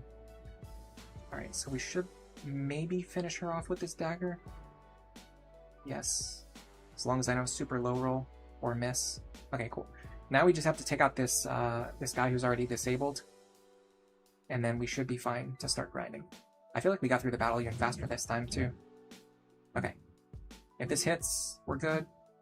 Alright, so now the white mage should start retreating into the corner. Alright, so here's the basis for the grinding. What you do is every single turn you take an action that targets your own characters. This causes them to gain 10 experience because they're targeting a character. So the amount of experience you gain is based on the level of the creature that you took. Hold on a second, I'm gonna wait for this idiot to stop revving their motorcycle engine right outside my window.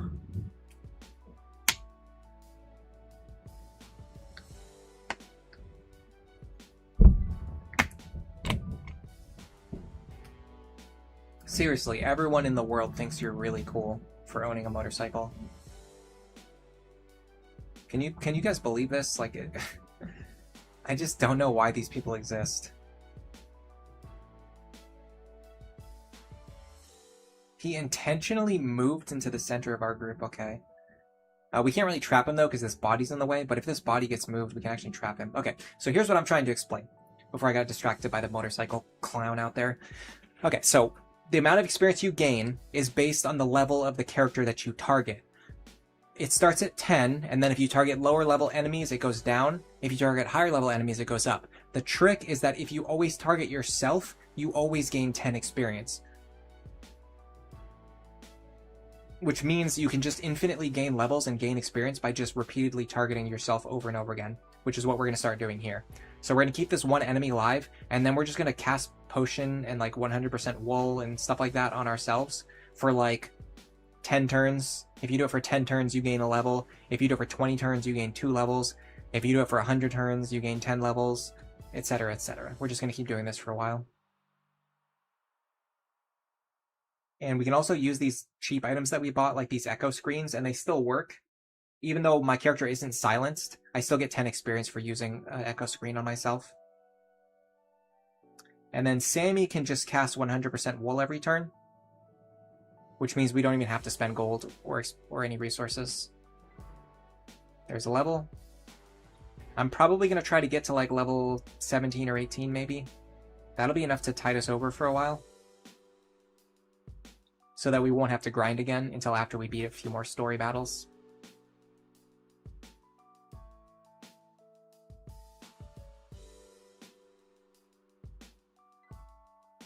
Yeah, so we'll start using the cheap items like the echo screens and the maiden kiss. And once you get going, this surprisingly turns out faster than you would imagine. Honestly, I don't even have to use these potions because the white mage can't actually hurt me. I'm outside of the range where, like, even if he bonks me with his staff up, it's not going to kill me. Plus, even if he killed me, I could just use a Phoenix down. Anyway. Let's get the grinding underway. Do I still have my turbo button programmed? The problem is I can't actually turbo. So the one downside of this method of grinding, as opposed to, like, say, Pokemon, if you're grinding in Pokemon, you can kind of just hold down the turbo button. In this game, you have to actually, like, navigate the menu, which makes the grinding a little bit slower, but it's not that bad. And you gain a level every 10 experience. So you'll always constantly be gaining levels. It's not like the experience gain starts to slow down or like the amount per level goes up. It's always 100 experience per level, and you're always gaining 10 experience per action. So it's always 10 actions per level. So it's surprisingly fast once you get into the rhythm. If I could do anything, I would probably write a macro that could do this for me. That would be pretty useful. Yeah, wrong button. I mean, we could honestly grind all the way up to level 20 if we really wanted. We're trying to block this guy so he can't go anywhere. It's a little tricky. I'm kind of curious to know what Cure-All actually cures, because as we learned, the Cure-All actually doesn't cure like Doom. It doesn't cure Charm. So like, what is it for? I don't know.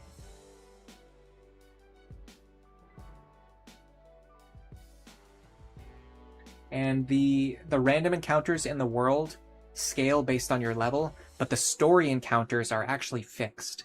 They have like a set level, and they don't, like, the enemies don't level up. So if we grind all the way up to level 20 and the next battle has level 16 enemies, we'll be able to beat it pretty easily. That's not really my intention. I'm not trying to trivialize the difficulty of the encounters that we're fighting right now, per se. I'm just trying to make it so we don't have to grind again later, like if we hit a roadblock or something. We'll be at the point where we have like a comfortable level lead, and we don't have to worry about falling behind on levels again. Because we were getting kind of behind on levels. We were at the point where we were like 1, 2, or 3 levels behind enemies in story battles. I'd rather catch back up before going any further.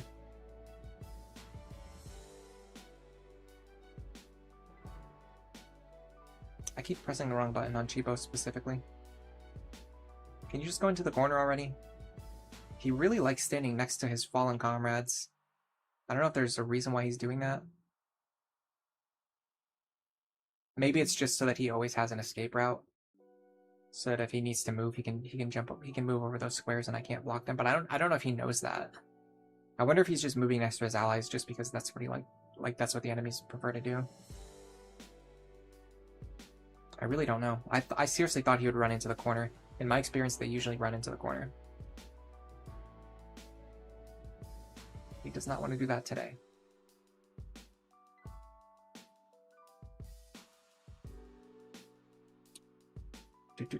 By the way, I have a tabletop gaming session scheduled for later tonight with my friends. It's a homebrew campaign that we actually just started this one. It's a group that I've been playing with for a while, but we just started like a new campaign in a new setting. It's I wouldn't really call it cyberpunk. It's definitely closer to like hard sci-fi, but it has some cyberpunk elements, I guess. It's like a sci-fi futuristic type thing. The technology level is kind of weird. It's like close to modern day, but like with extra like sci-fi stuff, which is kind of cool. So like the setting stuff is like close to modern day, but then there's just like random sci-fi tech that the people have access to, which allows them to do things like teleport, or they have like energy weapons and things like that. But it is what it is.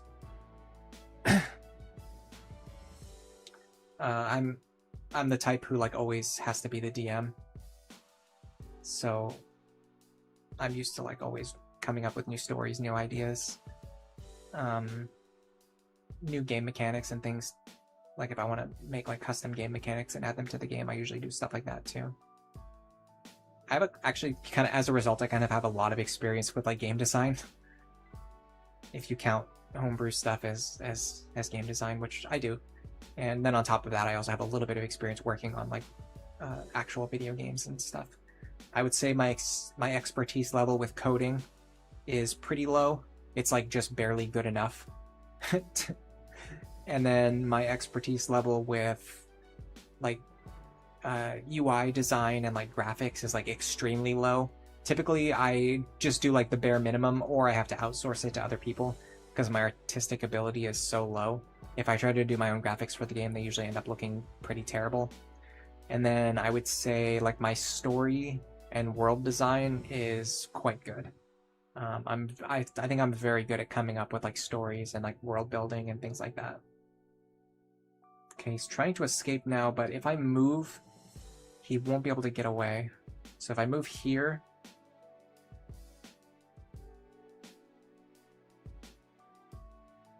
Lost Feline, you need teleportation to be invented already. You're tired of making 6-hour drives. That sounds really bad. Why do you have to do 6-hour drives? Where are you driving? Anyway, he tried to use this body. He tried to put this body here so he could always get away by walking over it, but because we're blocking all of the squares around him and all of the squares around the body, we've now effectively trapped him. So we no longer have to worry about that. Now I can just stand in these positions for a bunch of turns until I finish grinding. Yeah, teleportation would probably be one of the most useful technologies to develop. That being said, I think there's a reason why teleportation is like one of the technologies, at least based on like my understanding of the world and physics and how everything works. It seems like teleportation is one of those things we can probably never actually develop.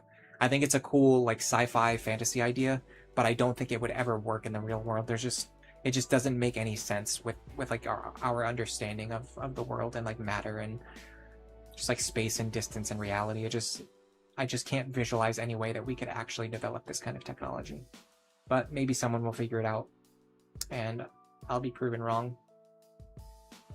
Some point in the very distant future. Alright, so we've got a couple level 16 characters, a couple level 15 characters. I want to at least get everyone up to 16, so let's start working on that, I guess.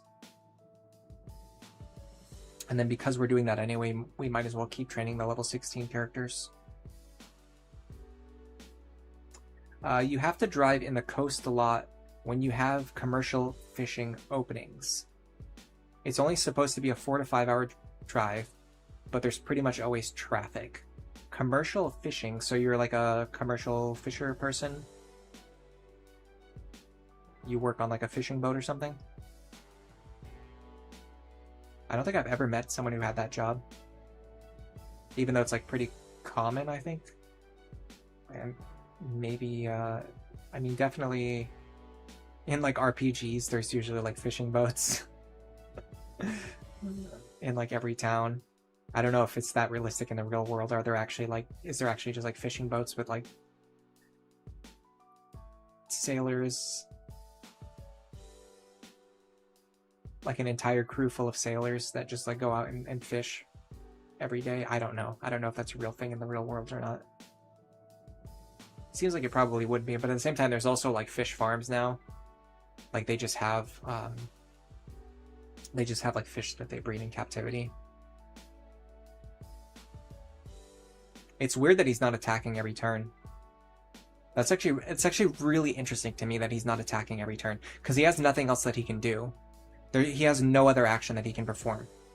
So you would think that he would you would think that he would take an action every turn, but for some reason he's not doing that, which is quite interesting to me.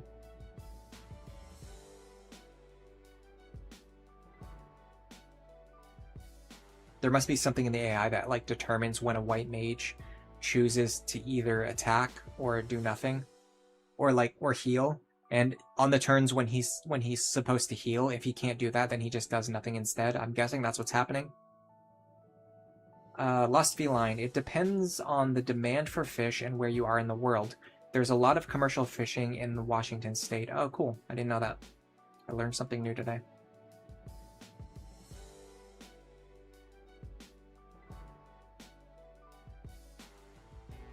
Yeah, so basically the idea is you just sit here and you do this for a while and you can gain a couple of free levels. It's not that bad. It's a little bit boring, but it doesn't take that long. And the payoffs are really good because, like I said, the story battles don't scale up in difficulty. So once we go into the next story battle, we are pretty much going to be set. We're not going to have to do like a billion different things. What I should probably do is pick like a job mission instead of wandering enemies. That way I can get JP and I can get job rewards while I'm doing this too. That would be smart.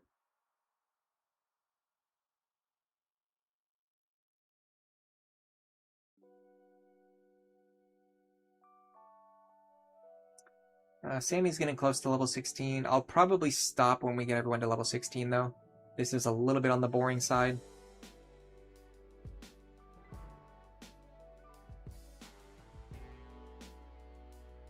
It's not the kind of thing that I can sit here and do on stream for like 3 hours or something.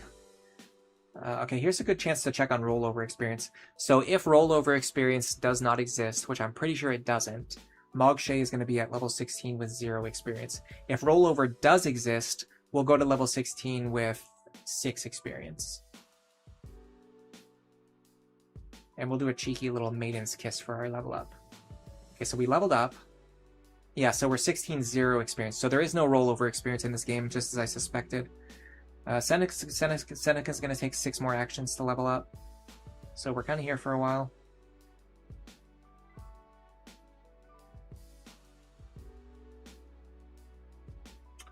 Horace is actually even further behind. That's good to know, I suppose. I mean, Horace needs to take at least 6 actions. Yeah, don't holy water.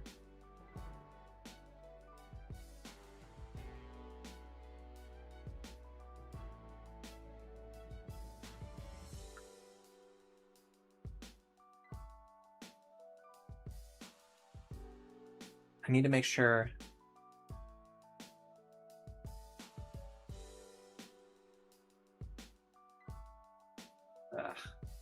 Sorry, hold on a second. I'm trying to fix the chat settings. I just realized I had them set wrong. It should be updated now. I gotta be careful because Sammy will actually eventually run out of experience. I have to keep that in mind. I think they'll be able to cast 100 wool one more time.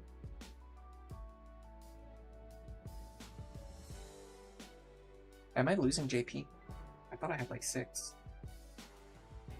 It's probably another character had 6 JP that I got confused with.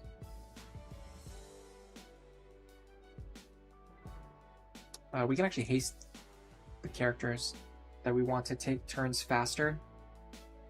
That's actually smart. Yeah, why didn't I think of that before? So the characters who are further behind in level, I can cast haste on them, so they take their turn more often, so that they can catch up to the other characters' levels. That's actually really smart.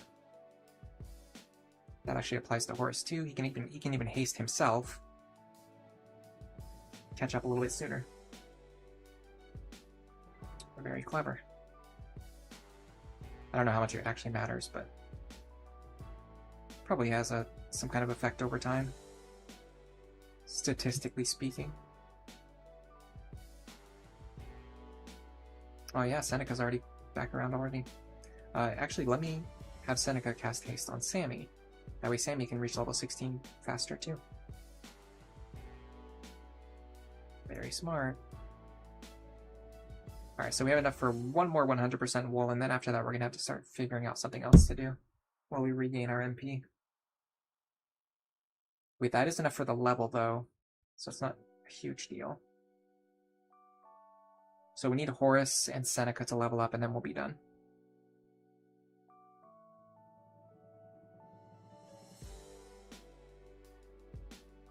And that was a nice, fun little 1 to 2 levels on every character before heading into the next battle.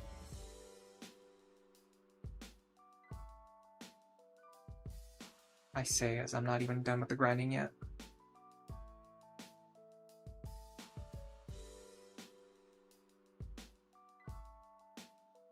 Is he going to attack this turn? No? Okay. I have to start killing this guy anyway, so let me stunt him.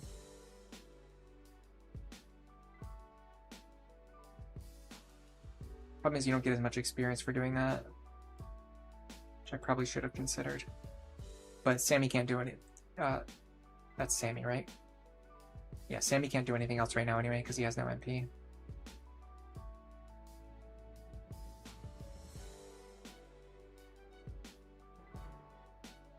Now that I know Cure-All doesn't actually work on everything, I should probably go buy specific cures that work for all of the items. I don't want to kill this guy yet.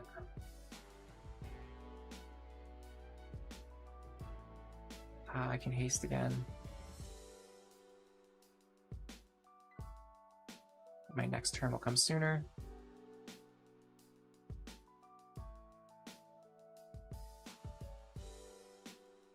gotta be careful. I don't want to kill this guy. Oh, I can actually 100 wool again. Problem solved. Alright, Horus, you're 2 levels away. You can haste yourself. I notice Horus has a lot more MP compared to Seneca. Probably has to do with their starting base stats. 62 max.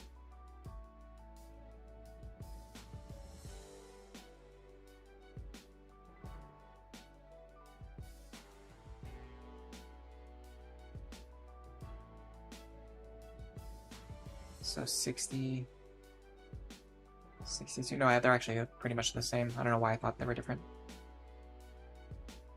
Alright, so this is Seneca's level, and then right after this we should get a level up on Horus as well.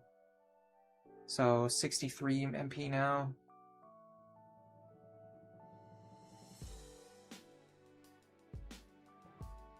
And then this one should go up to like maybe 65? Question mark? Let's see. 66 even. Cool.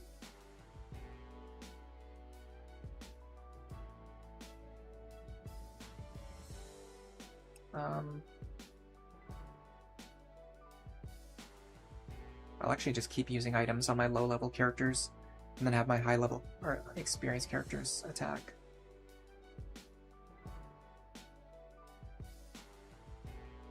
Because I'd rather them start catching back up.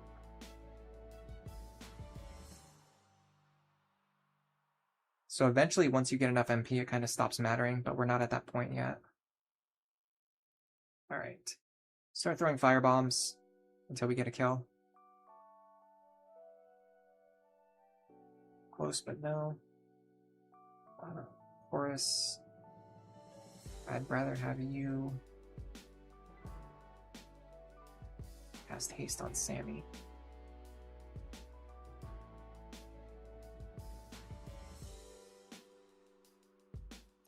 And then Chibo can probably get this kill. 90% chance. I don't know if there's a point where, like, if you have, say, like 90% accuracy or 95% accuracy, if it actually counts as 100%. I know some games are like that. Darkest Dungeon is like that. It never just, like, Darkest Dungeon will never tell you that you have 100% accuracy. But if you have a displayed 95, it usually means that you have it, that you actually have 100% hit rate in Darkest Dungeon.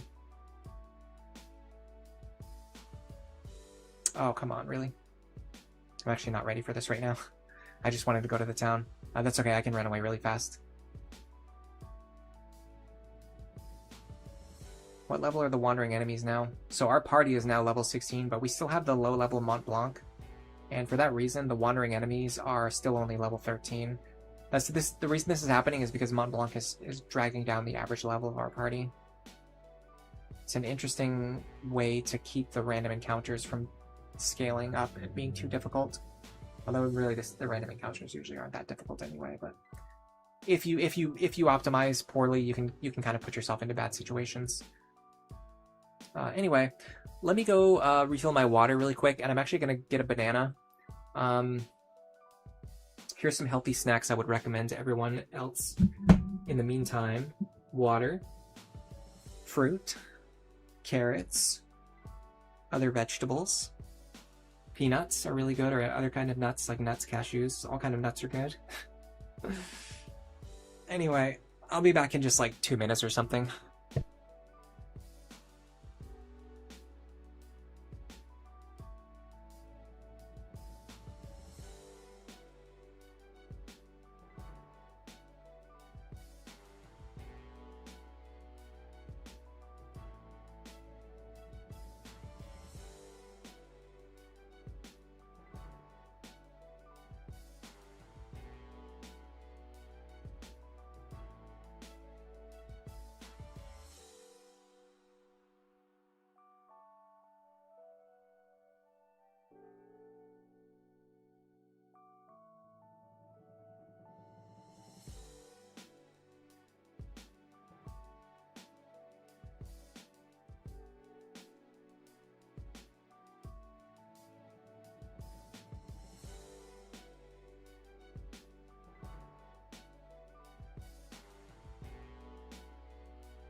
Alright, I'm back. That wasn't so bad. Got my banana with me too. Delicious banana. I'm peeling it right now. I don't know if you guys can hear it. Well, you can probably hear that. Maybe not. This one's actually kind of tricky to peel. There it goes. Probably could have waited a little bit longer to eat these. They're a little bit too fresh, I would say. Just slightly. Do you guys prefer bananas when they're like super fresh or like super ripe? I should probably pick up my controller too. It's kind of important when playing games. Alright, let's see. Also, I apologize for the chewing sounds. If you hear those.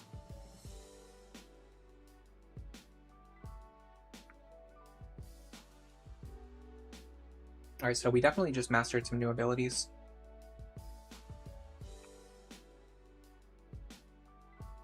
Marche is fine.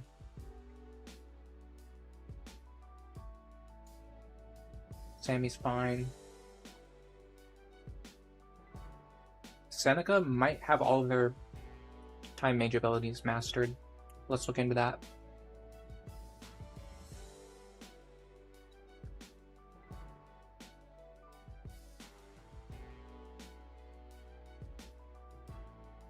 The tricky thing is, I don't know for sure how what final class I want to put Seneca into, even assuming that they mastered all their time mage abilities. Let me find time mage first.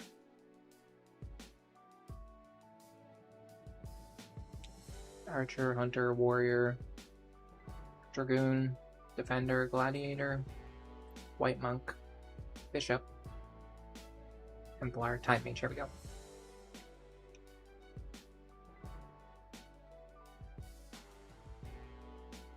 We could eventually get Demi. It's just a better version of Quarter.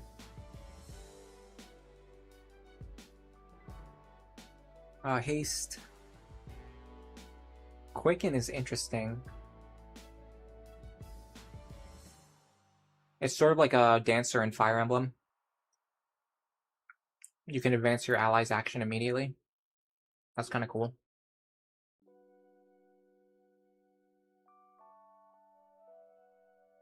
Reflect is also useful.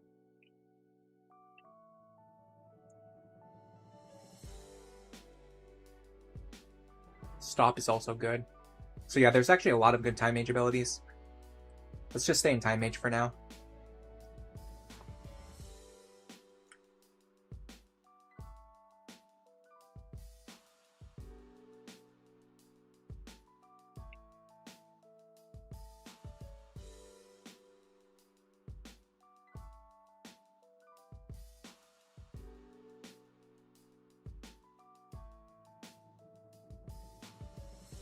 I guess either reflect or we don't have a lot of options, but we could go to the store and see if there's maybe more.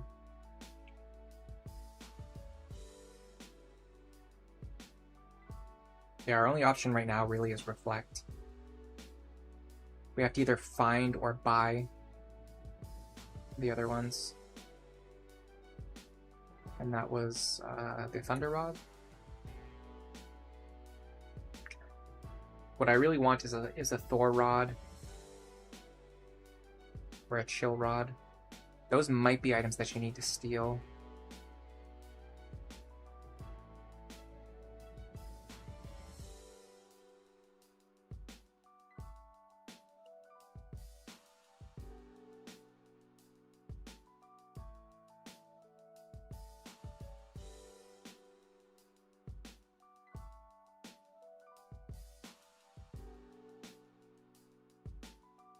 Horus has only mastered haste, so they still have a lot of room to grow.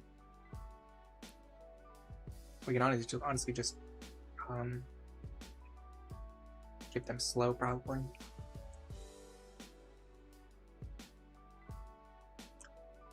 I imagine slow is pretty good against like bosses.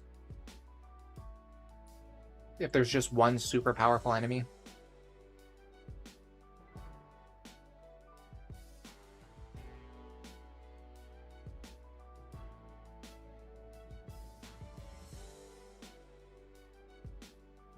Slowing them down gives the party an advantage.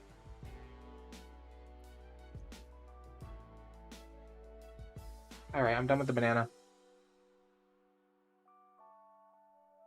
I want to see if I can get Silas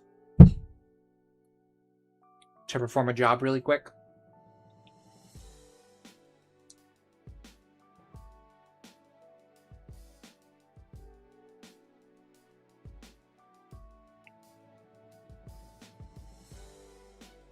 Okay, now I'm done with the banana for real.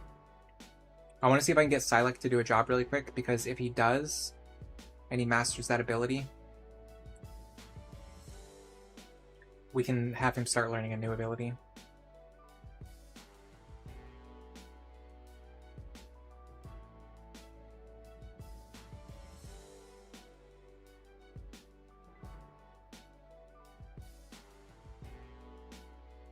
We could do Metal Hunt, if nothing else shows up.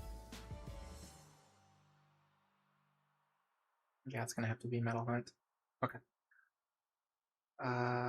Silas.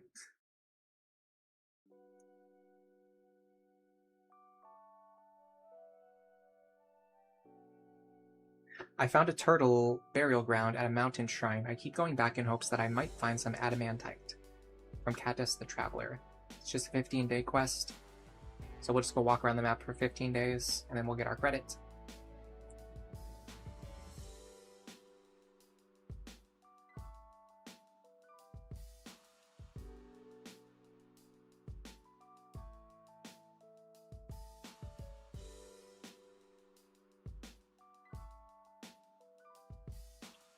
$11, $12, $13, $14, and $15. I feel like I'm on Sesame Street. Oh, perfect. That was the exact amount of AP we needed. Alright, so that kind of sets up Silas. Let's check the Mognite job list now. And which should definitely be Moogle exclusive. Alright, so we got a couple of options. So Mog Guard is one that we kind of want.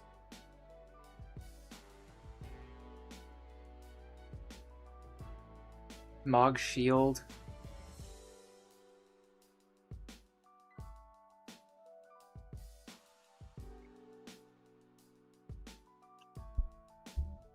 And Mog Aid.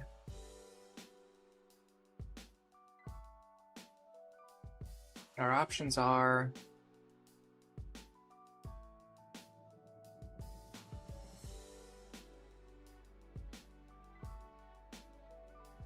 Qui-Gon Blade. Well, let's just look and see what we have in the convoy first. Airblade does nothing for us. Flame Tongue, we can get Mog Attack. That's something I don't really want or need. Qui-Gon Blade, I kind of do want. That gives us Mog Guard, which we can cast on ourselves every turn. So let's work on that next. That's going to allow us to keep up our level. There's also, we might be able to learn something by equipping a different suit of armor. Yeah, we could get Last Haste. With gold armor. Anything else? I'm not seeing it. Yeah, might as well equip it. And then, did we ever get Shield Bearer? Or... yeah, okay, we've mastered Shield Bearer already. So that means we can equip any shield we want. I mean, I would imagine the Opal Shield is the best one though, so we might as well just keep it equipped. Alright. That means everyone is set now in terms of like jobs, abilities, levels, our current classes. We don't really need to focus too much on any optimizations beyond that. Now let's see if we can find a way to advance the story. So I noticed there's not really a job mission of it. Excuse me, there's not really a job mission available. Let's just try checking all of the cities and see if we trigger any cutscenes. Or battles. Even they might trigger like a mandatory battle. Maybe Jag Dorsa. But I feel like I passed through there a couple times already and nothing happened. Yeah, it wasn't Jag Dorsa. It's not Rhoda.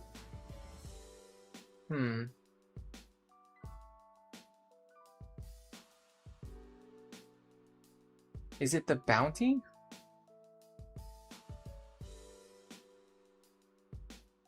It doesn't seem like it would be. This seems like a mission that comes and goes. But I feel like I've checked all of the locations and I don't have any new information available. It's been a while since the last time I actually beat this game. So now that we're kind of like more than halfway through it, I'm trying to remember. Well, I can do this.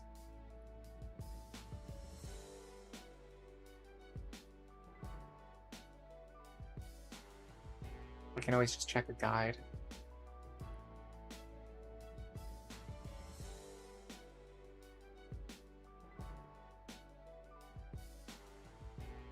So we've just basically done Jag Dorsa.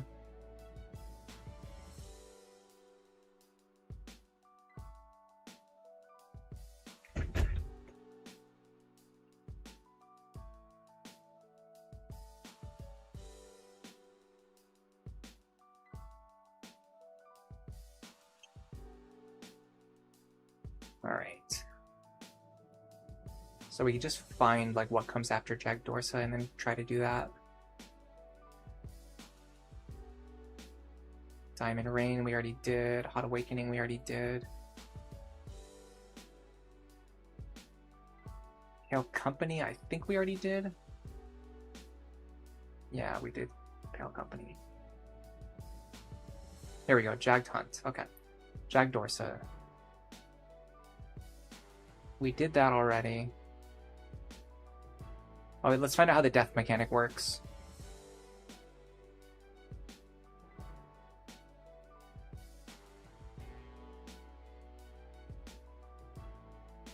It doesn't explain. Okay. That's fine. Once the battle is finished, Marche suggests heading back to Nono at Bagaba Port. We just did that. Kudak Peaks on the map.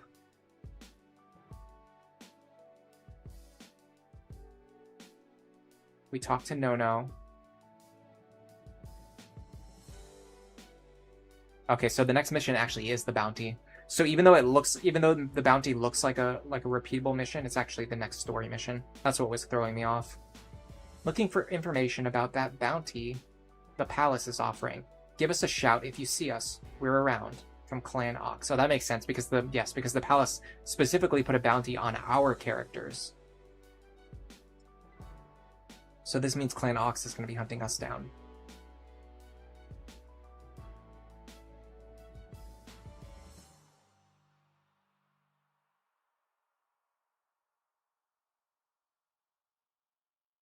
And then Clan Ox should appear on the map. Now I wonder if they're going to actively chase us. Or just move around randomly. They are moving. Interesting. Time magic is forbidden. We don't want that. We need to set it up so that we fight them on a turn where we have laws that favor us. Forbidden gunmanship. We don't want that because we have a gunner in our party. Honestly, I'd like to just fight them in Jag Dorsa if I can. Forbidden Fire and Knuckles. We can get away with that. I don't think we have any Knuckles users.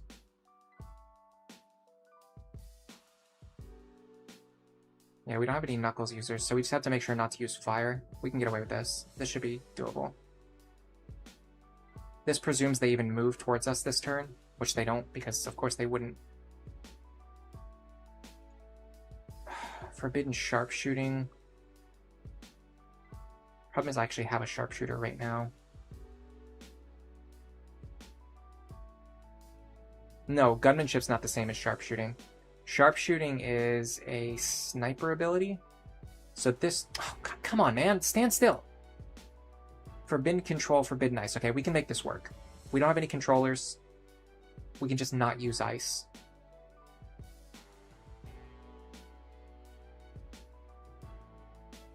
Okay, here's the bounty. I need to actually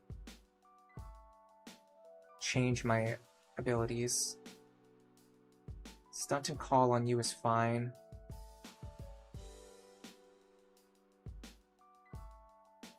Seneca wants black magic.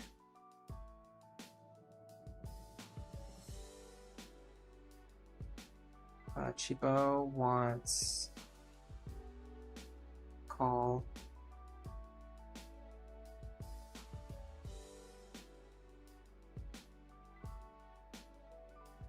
Forest we can actually keep on items. And then Silac.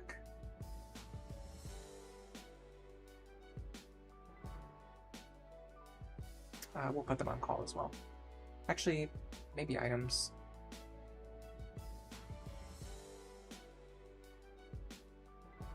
So if you check the map, what you're going to see is these enemies are level 13 and 14. 13, 14, 11, 14, 15. So these enemies are in the range of level 11 to level 15. This is not level scaled. These levels are fixed. These are the levels, like anytime you play this mission, because it's a story mission, these enemies will always have these levels. Which is why the grinding that we just did is kind of useful, because it makes sure that we're at least on par or slightly ahead of the level curve. Are you with Clan Ox? You know something about the wanted kid? Actually, I was hoping you could tell me about it. Hey boss, remember the description the palace sent out? Don't you think this guy here fits it pretty close? Huh, now that you mention it, better get his name. Say, what's your name, kid? Huh? My name's Marche. Why? What clan? Not Kupopo, I hope. Yeah? Boss, it's him! He's the one the palace is after! What? You mean they put out a bounty on me? Too bad for you, your clan's famous, eh? Mr. Marche of 1 in 100 Clan Kupopo. Get the fugitive!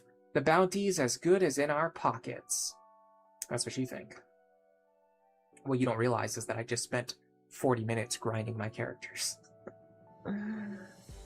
Let's try to disable a black mage.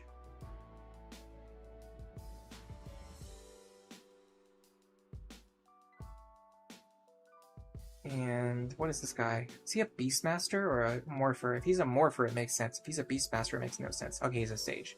That's fine. I'm not good with the Numo sprites. They all look the same to me. Like a certain number of the Numo sprites just look exactly the same. That's not for me. It's just so loud that I can hear it over here, and you guys can probably hear it too. Which is always fun. He has Reflex, which makes my accuracy 0. I think that only applies to one-range melee attacks. Let me check. Yeah, Reflex doesn't protect against like daggers and thrown weapons. Alright, Silac.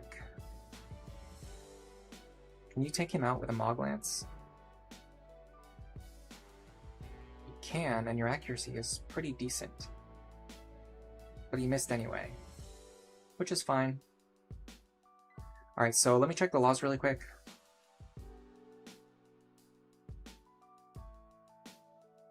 Okay, so right now ice is forbidden and fire is recommended.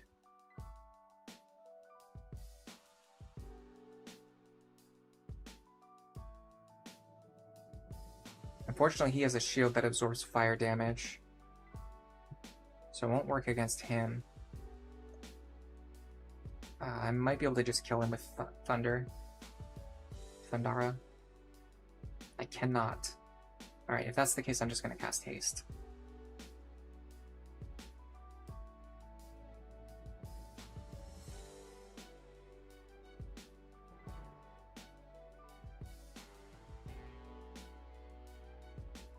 On myself. and then end my turn so my next turn comes sooner. Alright, can you land an attack? Oh, Reflex actually does protect against guns. What about, like, Silence Shot? It doesn't protect against Silent Shot. I have 41 accuracy, though. Do we send it? Sure. What's the worst that could happen? Oh, I hit. Clutch. And then we'll just end our turn here. And then Horus. I'm guessing this guy probably has Flame Defense too. He does not.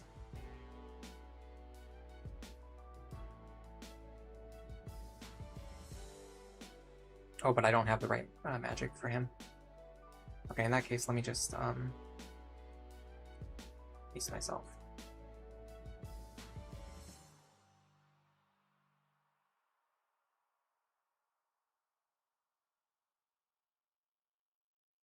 This is fine. I didn't realize that Air Blast actually does wind damage instead of physical damage. That's interesting.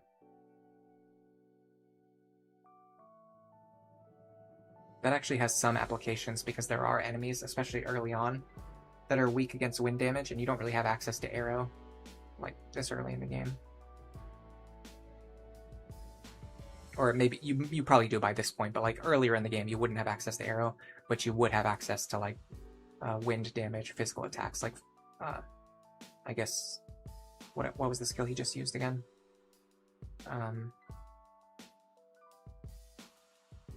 Air Blast, yeah. That being said, it might not actually do wind damage. One thing I've noticed is that the game descriptions are not always accurate. Alright, we can get JP just for doing this, assuming we hit. We have to actually hit. Okay, we did hit. So we get JP just for using fire magic on this map. We're going to try to build up our JP so we can just go into the next map and just like bomb. Oh, one of them has life. Okay, we're going to have to get rid of this guy fast so he's not reviving his allies. But now that we know that, we can do it pretty quickly. You need to be healed, and I think I have items equipped. Yes, I do. Alright, so let's just heal you.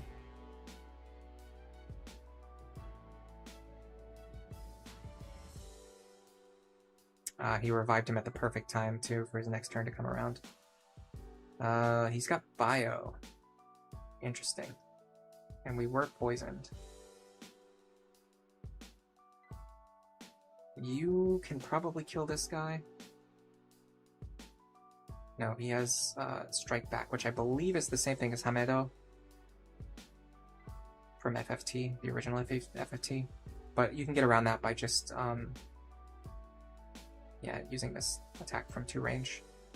So the way it works is that I believe he nullifies your attack and then hits you back in return. So it's like counter, but even more powerful because it even nullifies the attack. I should be able to take this guy out, or this girl out.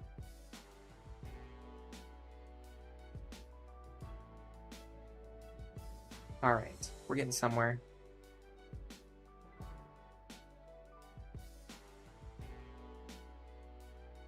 Can't use fire on you. I can use fire on you. Oh, I think we also determined that it actually works on this guy too, right? Yeah. Get a double attack here, get some more JP. I want to set things up so that I can just use my Toteme at the start of like the very next battle and just like bomb whatever is in our way. Alright, yeah, Marche, you're gonna run over here and start killing the boss, I think. I can also try to dagger him while I'm closing the distance. Might as well go for it, there's no downside. Well, I mean, it makes my next turn come slightly slower, but I don't think it's like enough of a difference to matter. In fact, hold on a second. If Marche can handle the boss, which he probably can, let's have everyone else do this.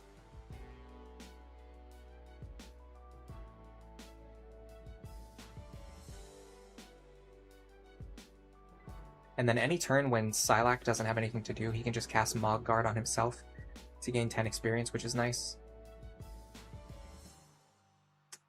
Alright, Horus. What do we got for enemies? 67, 16. That's an enemy, right? No, that's an ally. That's an enemy. 56. 16. I don't think you have any attacks that can actually reach them.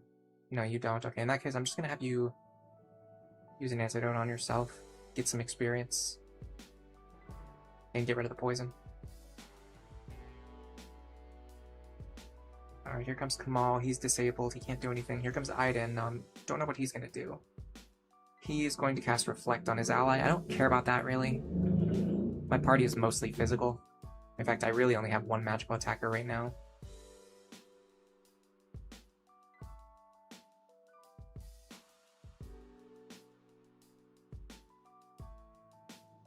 Pretty sure haste here is the right play.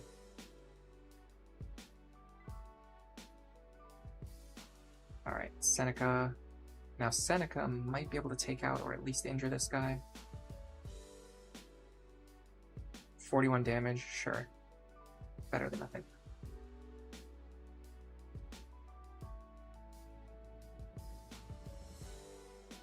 I've got a couple of targets. I'm not that concerned about these enemies. I'd actually rather go this way and start closing distance on the boss. The problem is I have to line up a shot on him where I won't hit my own allies. That should work. The accuracy is not that bad either. 65. Keep in mind we're firing head-on from like halfway across the map. He has Saint Cross. Deals minor damage and then I counter him for way more. Interesting decision that he made there. Alright, we can actually dagger from here. So I'm going to try that before I move. Good. I mean, I guess I was always going to move anyway. But now this allows me to reposition. Like this. And just close a ton of distance for next turn. 51. Alright, yeah, see, now we're actually wrapping up the story battles really fast because we're no longer chronically underleveled. Which is nice. So actually, there's a guy over here that's a much bigger threat. And all of my allies are crowded near the other guy so they can finish off the other guy. Who is lower threat, easier to kill, weaker, and surrounded by my characters. Oh, the judge also moved the enemy out of the way too, so I can get behind him. Alright, I should have a clear shot with my gunner here. 92 accuracy. So one of the perks of gaining levels is that you have like 90 accuracy instead of like 70 accuracy. And that's a story mission cleared really fast for once. I can't believe the palace would put a bounty on my head. I have to find the rest of those crystals, and fast.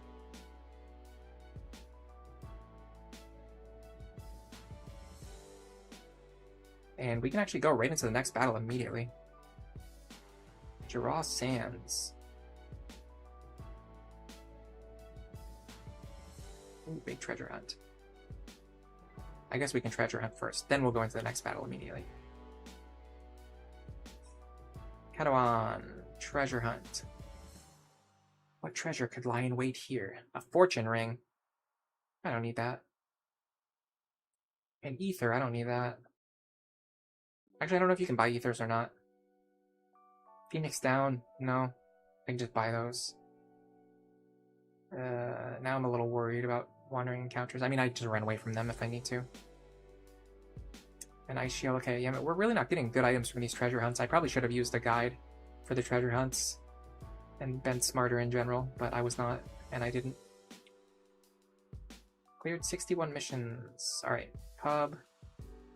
Missions. So Golden Clock is probably the next actual story mission. I can check that really quick. And the answer is yes.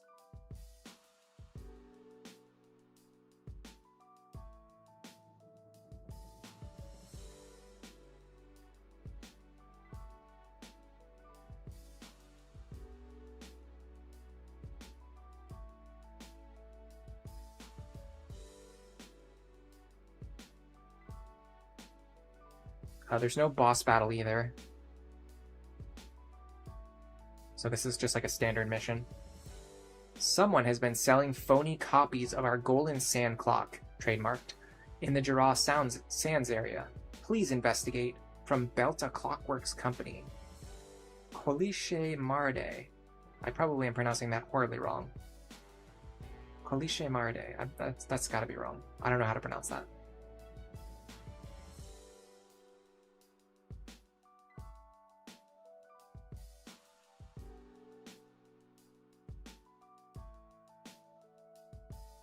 So the mission should be right here in Draw. Target area and katanas, we can avoid using those.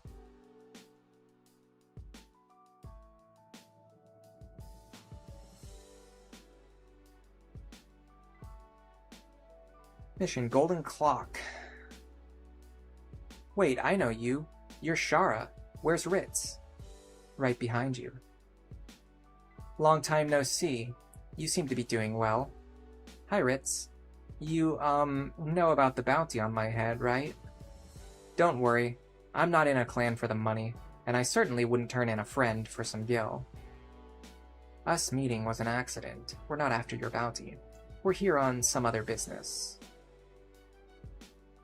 Stop hiding and come on out. We know you're the no-good, swindling clock forgers. They probably think they can trade you in for a pardon.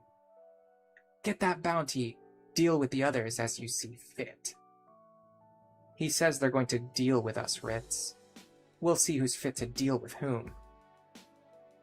Did she just say whom? I feel like there's no reason for anyone to ever say whom.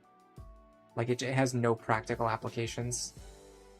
Correct me if I'm wrong. Grammar experts in the chat. Explain to me the correct usage of whom. Anyway, because we have NPC allies in this battle, we can actually avoid sending in the characters who have AoE abilities, which coincidentally just makes our party really strong and nerfs the enemies because now the enemies can't use their AoE abilities because of the law, which is nice. I want to see if I can hit Nikolai with a dagger from here. Oh, you know what I'm going to do? Should I Totema? I feel like this battle's so easy, I don't need to Totema. He has Last Quicken. Last Quicken's actually pretty useful. I want to see if I can get that. Ritz, are you sure you don't want to go home? Ask me 1,000 times and my answer will still be no. Why? I just don't understand. What is there not to understand? Why do you want to stay here so much? I can understand why Mute would want to, I guess, but you? That's none of your beeswax, Marche. That's none of your beeswax.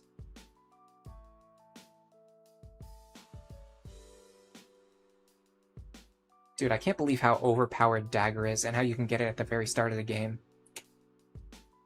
It basically just completely shuts down every single thing that the enemies can possibly do, and they have no counterplay against it. I can actually kill this guy right now if I hit. Yeah, because my team is overpowered, and I have level 18 overpowered allies too. I would say the only hard thing about this battle is that the enemies are like standing up on cliffs, and it takes a while to get up there and actually attack them. Alright, can I please shoot the enemy and not shoot my own allies for once? This, I don't care about.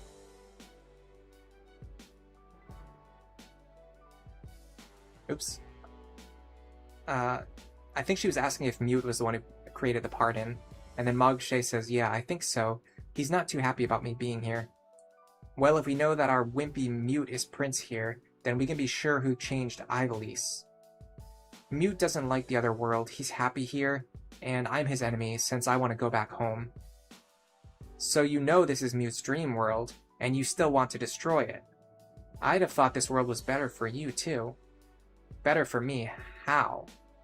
People don't pick on you here, call you the new kid, do they? Wouldn't you like to change things if you had the chance? Your brother, for instance?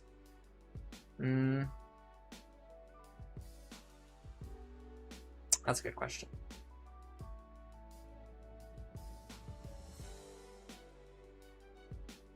What class is she? Elementalist? It's hard to tell because she has a custom sprite. I can check as soon as I get another turn. The worst thing about these NPC battles is that it takes forever for you to get a turn. Oh, did she just cast Doom on him? She did. That's awesome. Alright. She is... Yeah, she's an Elementalist. That's what I thought. Diabolique is her weapon. Is that rare?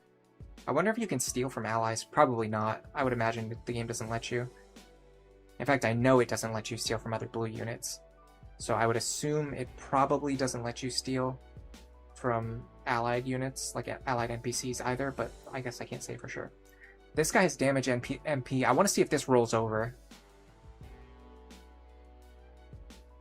So will he actually take damage, or does it just zero out on his MP value? It actually just zeroes out on his MP. That's really interesting. That makes damage MP even stronger. I mean, it's already really strong, but that makes it even stronger. Because that means if you have even like 1 MP, you just absorb all of the damage that would otherwise hit you. That's kind of crazy, isn't it?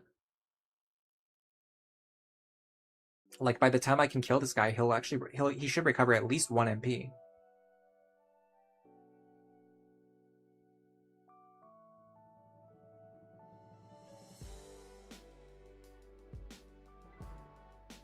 This guy's just throwing random stuff at Shara. Let me try to put him to sleep if I can. 60%. Sure.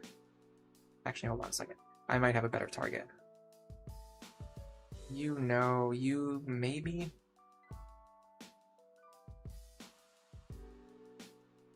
I can't reach him. Okay. So, Gunner is not perfect. They do have some limited accuracy. I thought they could just shoot anywhere on the map, but that is not the case. Alright, let's try to put this guy to sleep. I don't think that will stop damage MP, but if it does, it'll help me kill him faster. Ooh, nice. Oh, I got carded. It's because I targeted an area, even though I only hit 1 enemy. That's kind of stupid, but fine, I'll accept it. Even though I'm pretty sure in the last battle, the last battle when we had this law, one of the enemies did something that targeted an area, but it only hit one of my characters and they didn't get carded, but I don't know. This game is super inconsistent. It probably just depends on like exactly what they're doing. I don't know what the point is casting Doom on an enemy that you can kill in 2 hits, though. Probably should have thought that one through. I mean, this battle is pretty much over.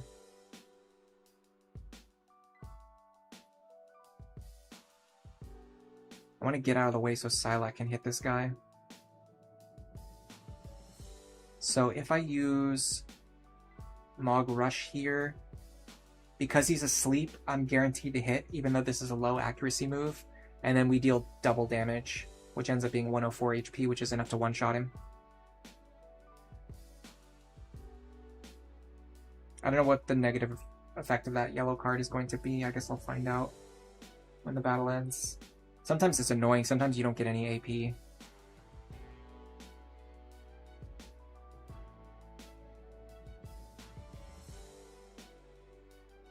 I have to remember in the future I can't use area of effect abilities even if they only target 1 character.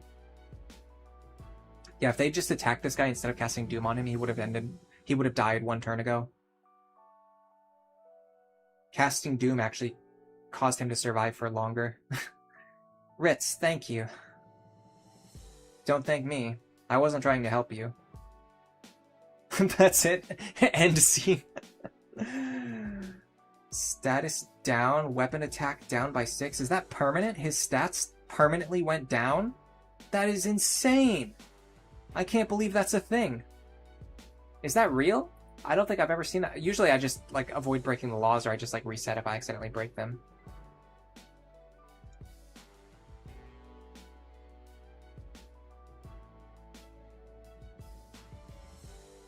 I have to look into this.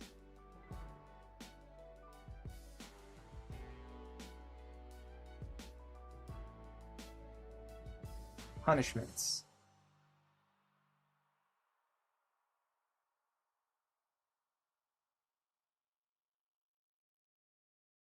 A random stat will be reduced permanently. I can't believe that just happened. And that's not a small amount of stats either.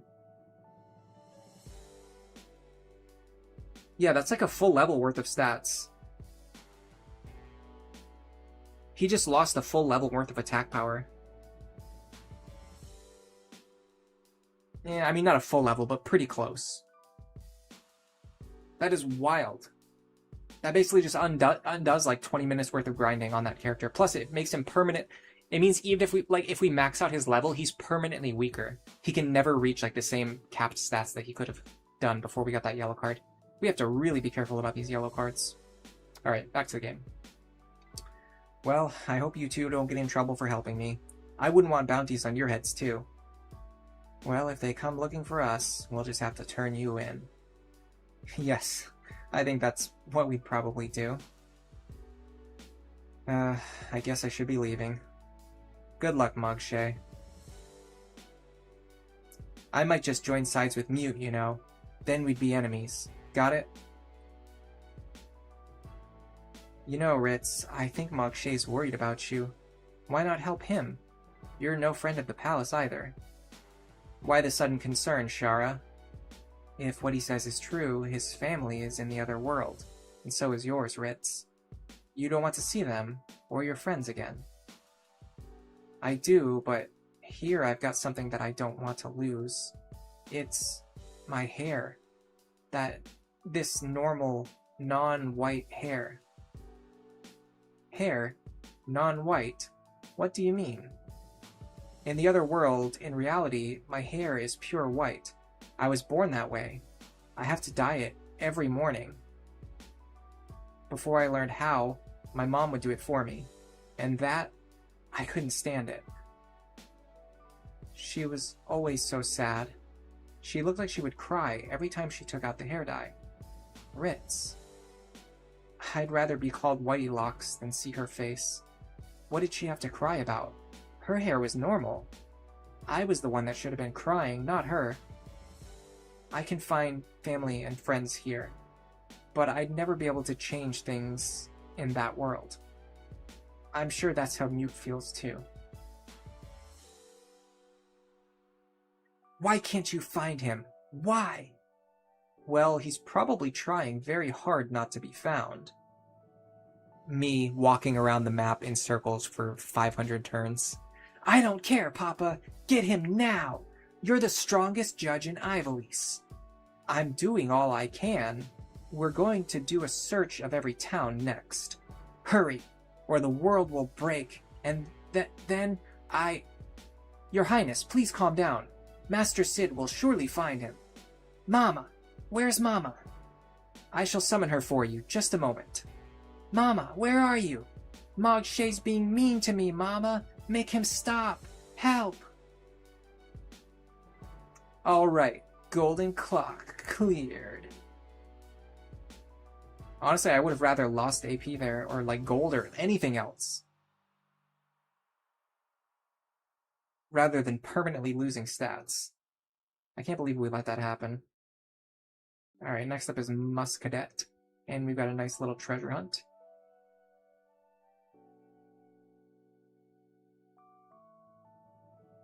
I'm pretty sure if we go to Muscadet, we'll at least trigger a cutscene, possibly a mandatory battle. Another fortune ring, ugh. Gross. We have so many of these things now. Ice techniques. I don't know what techniques means. What is the difference between techniques and skills? I don't know. I've defeated 3 Totema for 3 crystals. And if there's 1 Totema for each of the races, that means there are only 2 crystals left. Only 2 left. And I have no idea where to start looking. Why, hello there, and welcome to the Celebrity Club.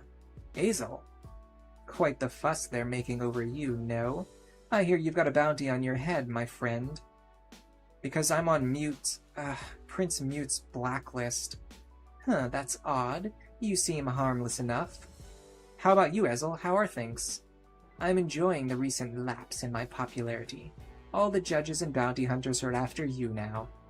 Have you looked outside recently? It's quite the ruckus out there, I tell you. Huh? What do you mean? The judges are searching the clans one by one. Searching the clans? What for? Looking for you, I'd wager. You're a slippery fish, see? They're getting desperate. The palace is rather eager, shall we say, to get to you. What about you, Ezel? Why don't you turn me in? And help the palace?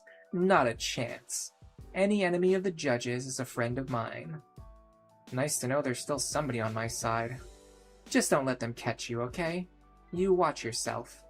Thank you, Ezel. I will. See you around. Perhaps at my shop.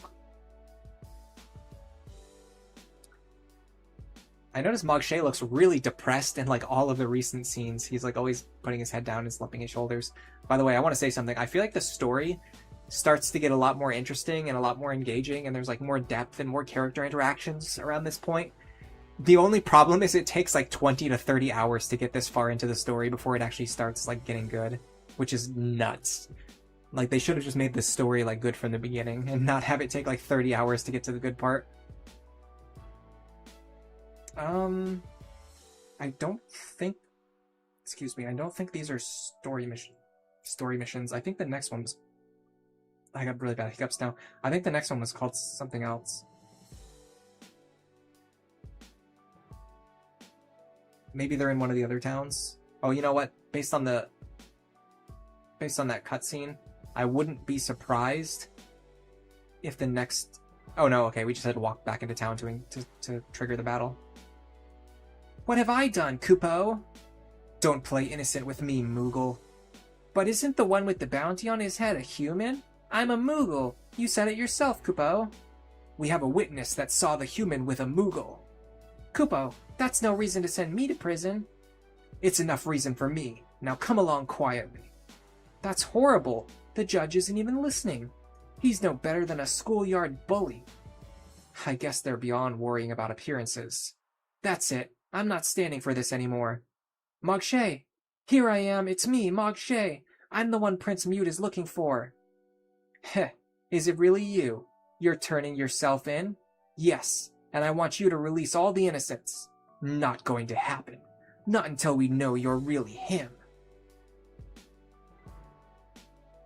So let me get this straight. They'll arrest random people without any evidence. But when I turn myself in, or say that I'm the real me, they need proof before they believe that it's the real me. Also, by the way, Marche is forcing himself into the battle, which is mildly annoying. I also need to check the laws, but I don't think I can. Yeah, I can't check the laws before going into the battle now, because I didn't do it before checking the map. Whoopsie. I would definitely rather send Silac.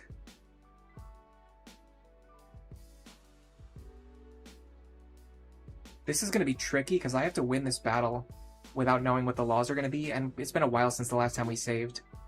The Judge Master knows me. Call him here, he'll tell you. Get ready. Alright, let's check the laws. Holy is forbidden. That's pretty bad for us. It means we have no way of healing. Steal is forbidden. That doesn't really matter. So let's try to win without healing.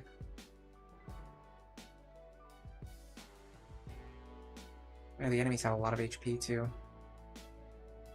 What are they, level 16?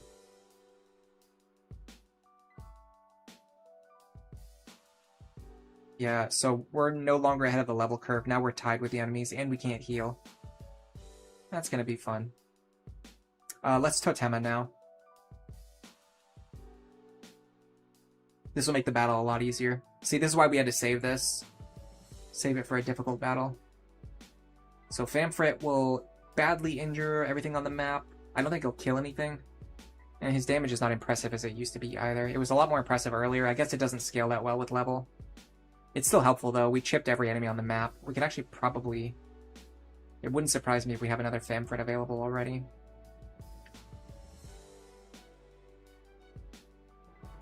%60 to hit. I mean, there's no downside to doing it. It's either this or do nothing. Yeah, Silac actually has a Totema ready as well. Honestly, let's do it. We can start building up JP again before the next difficult battle.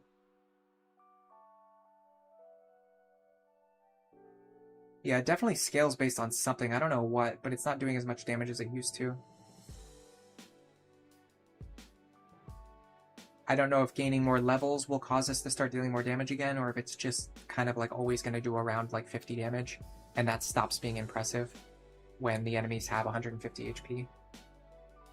As opposed to before when it was like almost one-shotting everything on the map. I mean, this is still quite useful.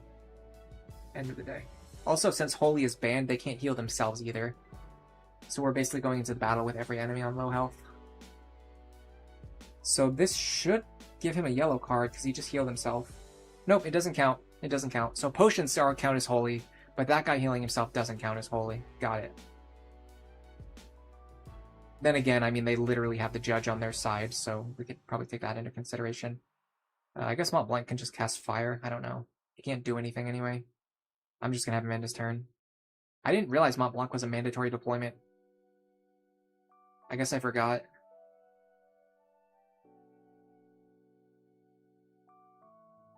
I thought they never force deployed him for the rest of the game, but here he is now. Alright, we can counter this guy. And miss. And you generally like to miss, I would say. That's usually what happens. Man, these guys hit hard. Oh, and I just died to poison. Does a Phoenix down count as holy? I'm gonna guess it probably does. I'm not gonna risk getting a yellow card, or even a red card.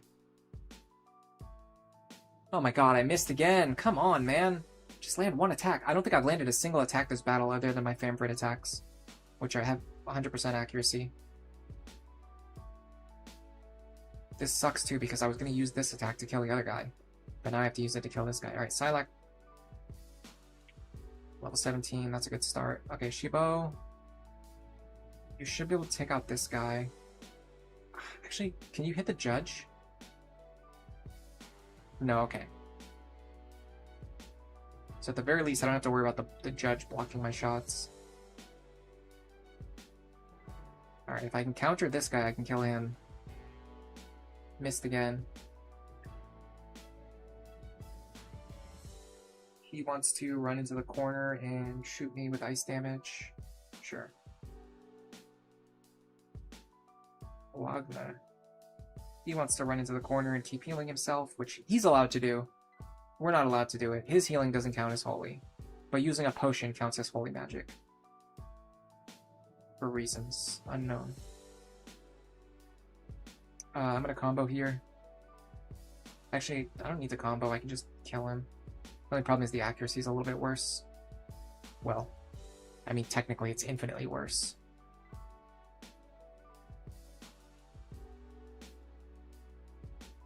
Because combo is a guaranteed kill. Anything else opens up a chance of missing that would otherwise not exist. Alright, you just start chasing this guy, I guess. We need to kill him eventually. Can we high roll? Yes, we can, finally, for once. That makes up for all the misses earlier. That just saved us like 3 turns, honestly, of running around chasing one guy.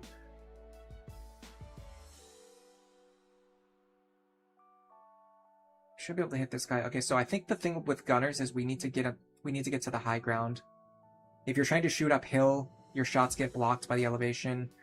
If you're trying to shoot through cover, your shots get blocked by the cover. But being higher just allows you to shoot down and hit the enemies from there. So I think that's kind of an important thing we need to keep in mind moving forward with our gunner is positioning. It's very important. I don't know why Mont Blanc is a mandatory deployment in this battle, by the way. It doesn't seem like there's any reason why he should be. Yeah, there's definitely something about the enemy AI in this game. Because this guy he was just healing himself for 2 turns, but then he starts moving again, and once he started moving towards us, he stopped healing himself, even though there was nothing else he could do this turn. He could either heal himself or end his turn and do nothing, and he chose to end his turn and do nothing instead of healing himself. Just like the guy on the other map who could have attacked us, but just chose to do nothing instead. It seems like the enemies have like really specific behavior patterns that they have to follow. Alright, this was a brutal battle. Partially because we no longer have the level advantage. Partially because healing items were banned. Partially because we got unlucky and missed a bunch of attacks early on. But I think we're pretty much done. There's one guy left to kill. They got 2 of our guys. They're not permanently dead though. There's you only have to do permadeath in Jackdorsa. Normal maps don't have permadeath, which is kind of funny because the judges are trying to capture me and arrest me, but they're perfectly willing to like obey the rules, and like even if obeying the rules, like they will completely follow the rules and enforce the laws that lead to me winning the fight, even though their job is to catch me and arrest me. And he's even giving me JP. He's like, nice kill, good props. You just killed the soldiers that we brought to arrest you. Here's your JP reward. I want you to call Judge Master Sid now. He knows who I am. He can identify me. This is the boy. Yes, I've seen him before. He was with Ezel Berbier. Is he the one? I cannot say for sure. I didn't ask his name. Right. Bring him and his friends in for questioning. Wait, the others have nothing to do with this. Oh, but they do. They aided a wanted fugitive. That's not fair. It's the law. You can choose to cooperate or not. Their fate is in your hands. You can explain everything at your leisure. In prison. Ha ha ha ha. Babas. There's no mistake. This is the one. I see. Now let the others go. Mute only wants me, right? That's Prince Mute to you, commoner scum. The one we want is the one destroying the crystals. Is that you? I've destroyed 3 of the 5 crystals, yes. And I defeated Famfrit, Ultima, and Adramelech. He appears to speak the truth. Only a few at the palace know the names of the Totema. My clan was just helping me so I could get back to the real world, my home. The real world. Ah, yes, he was babbling something about Ivalice. He claims Ivalice is really some countryside town. Furthermore, he says this world is just an illusion, and all who live here, mere dreams. It's true, and I wasn't the only one living in the real Ivalice. Mute was there, and so was his dad, you. I warned you before, commoner. Mind your manners. Destroying the crystals will destroy Ivalice. Yet, you say this will bring back the real world. I ask you, is there no other way for you to go home? I do not know. Then you will have to abandon this mission of yours. The balance of our world depends on the crystals. You cannot be allowed to destroy them. You cannot be allowed to destroy our world. You will have to accept where and who you are now. In time, you will forget this other world you speak of. Forget? I hear your clan is doing quite well of late. Power, friends, rank, wealth. This world offers all of these things, and more. What else could you possibly desire? Think also of Mute, and the pain you're causing him. If your heart is good, your path should be clear. Mute. Wrong. This world might make him happy now, but it's just an illusion, a dream. Mute needs to go back and live his real life, not this. If he just stays here... Asim. Here. You called it. Somehow, you summoned it here. Me, summoning Asim.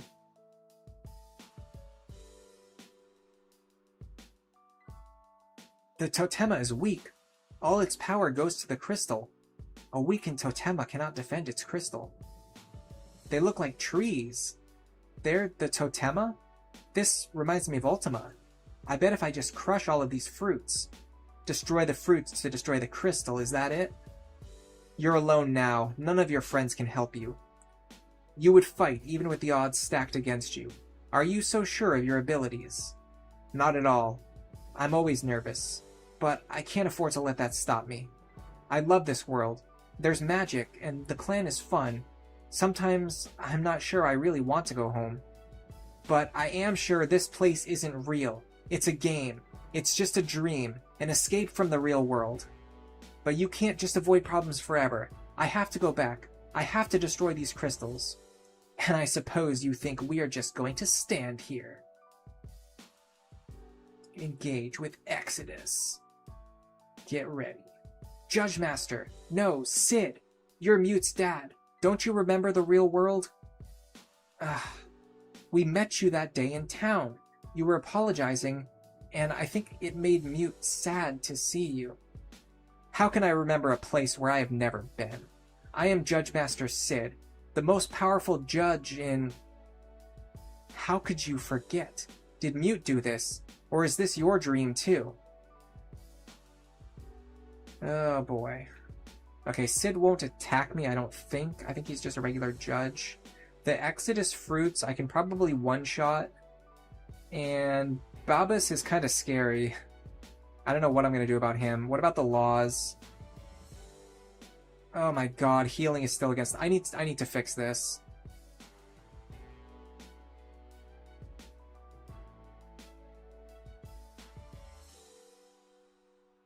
I need to allow myself to use holy magic, but I can't. This sucks. Babas is going to tear me apart. I haven't saved since before this battle started. I need to make a save state. I don't normally do this. But this is kind of important. We need to save right now, because if we get a game over, it's going to set us back like 40 minutes of progress since the last time I saved. I'm not doing that. So we're going to have to just play this out. Alright, let me think. Okay, we can one-shot these things.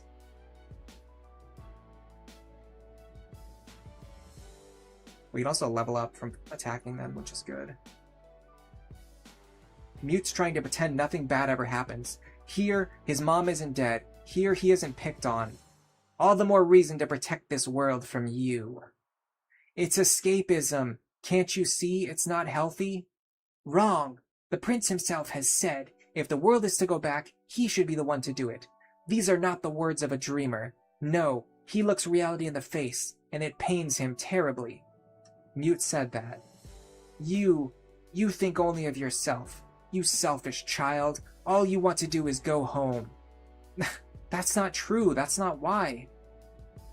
Alright, let's see what Babas does. Oh god, he hits me for half my health. Do I even have any way of killing him fast? I can't heal, so I'm kind of screwed here.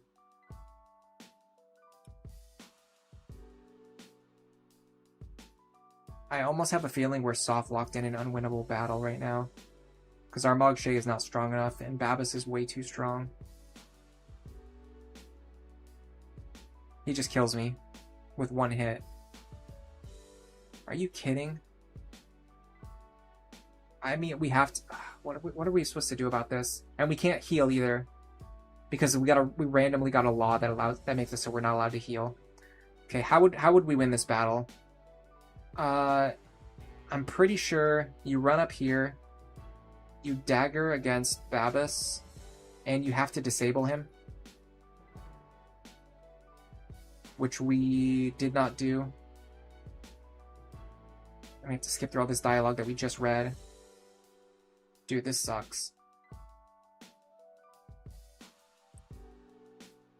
Putting a battle with no trigger right before a follow-up boss battle where you're not allowed to save in between is absolutely nuts. Alright, let me try to dagger him again. If we can hit him with this, if we can disable him with this dagger, we should be okay. If we can't disable him with this one, we're probably in trouble. We failed to disable again. He's probably going to kill me now. No, he wants to cast Demi instead of killing me. Okay, I won't complain. Now, my health is low, but I can finish him off with a combo.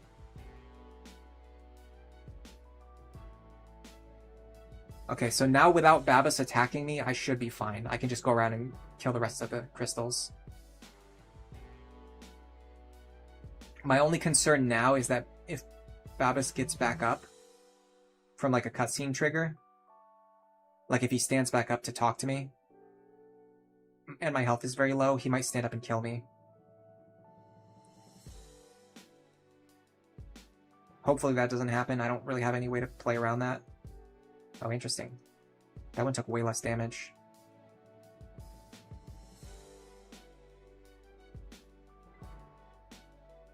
I don't know why this one has so much more defense. I'm gaining good experience though. I guess that's nice. I'm also getting like free JP for all these easy kills.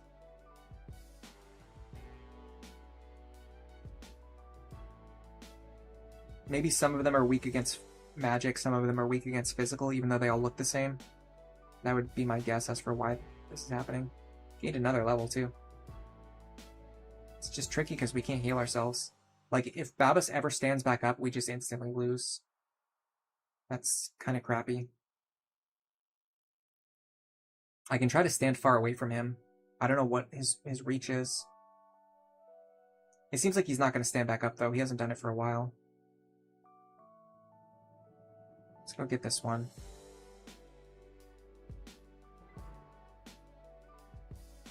I don't know why only that one flower had super high physical defense.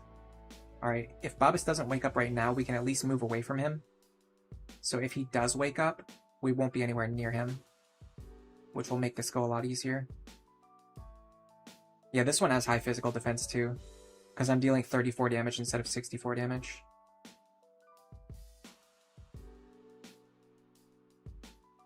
This one does too. In fact, I might not even be able to one-shot this one.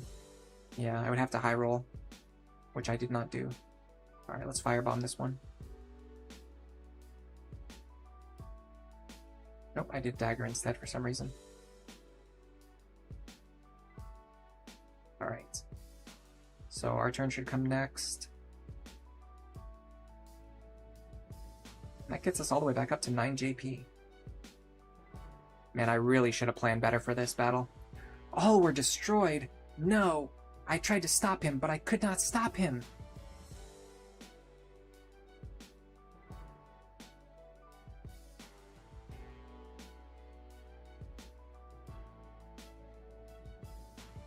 What's this?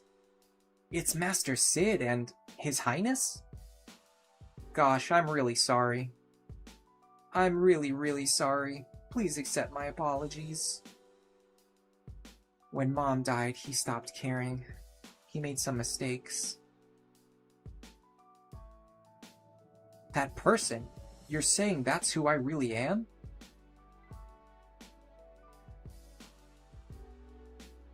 Yes. Yes, that was me. I remember now. Nothing seemed to go right ever since she died. Her Majesty the Queen, dead. Mute didn't want to believe it.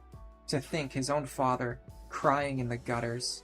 That's why he made me Judge Master here in this world.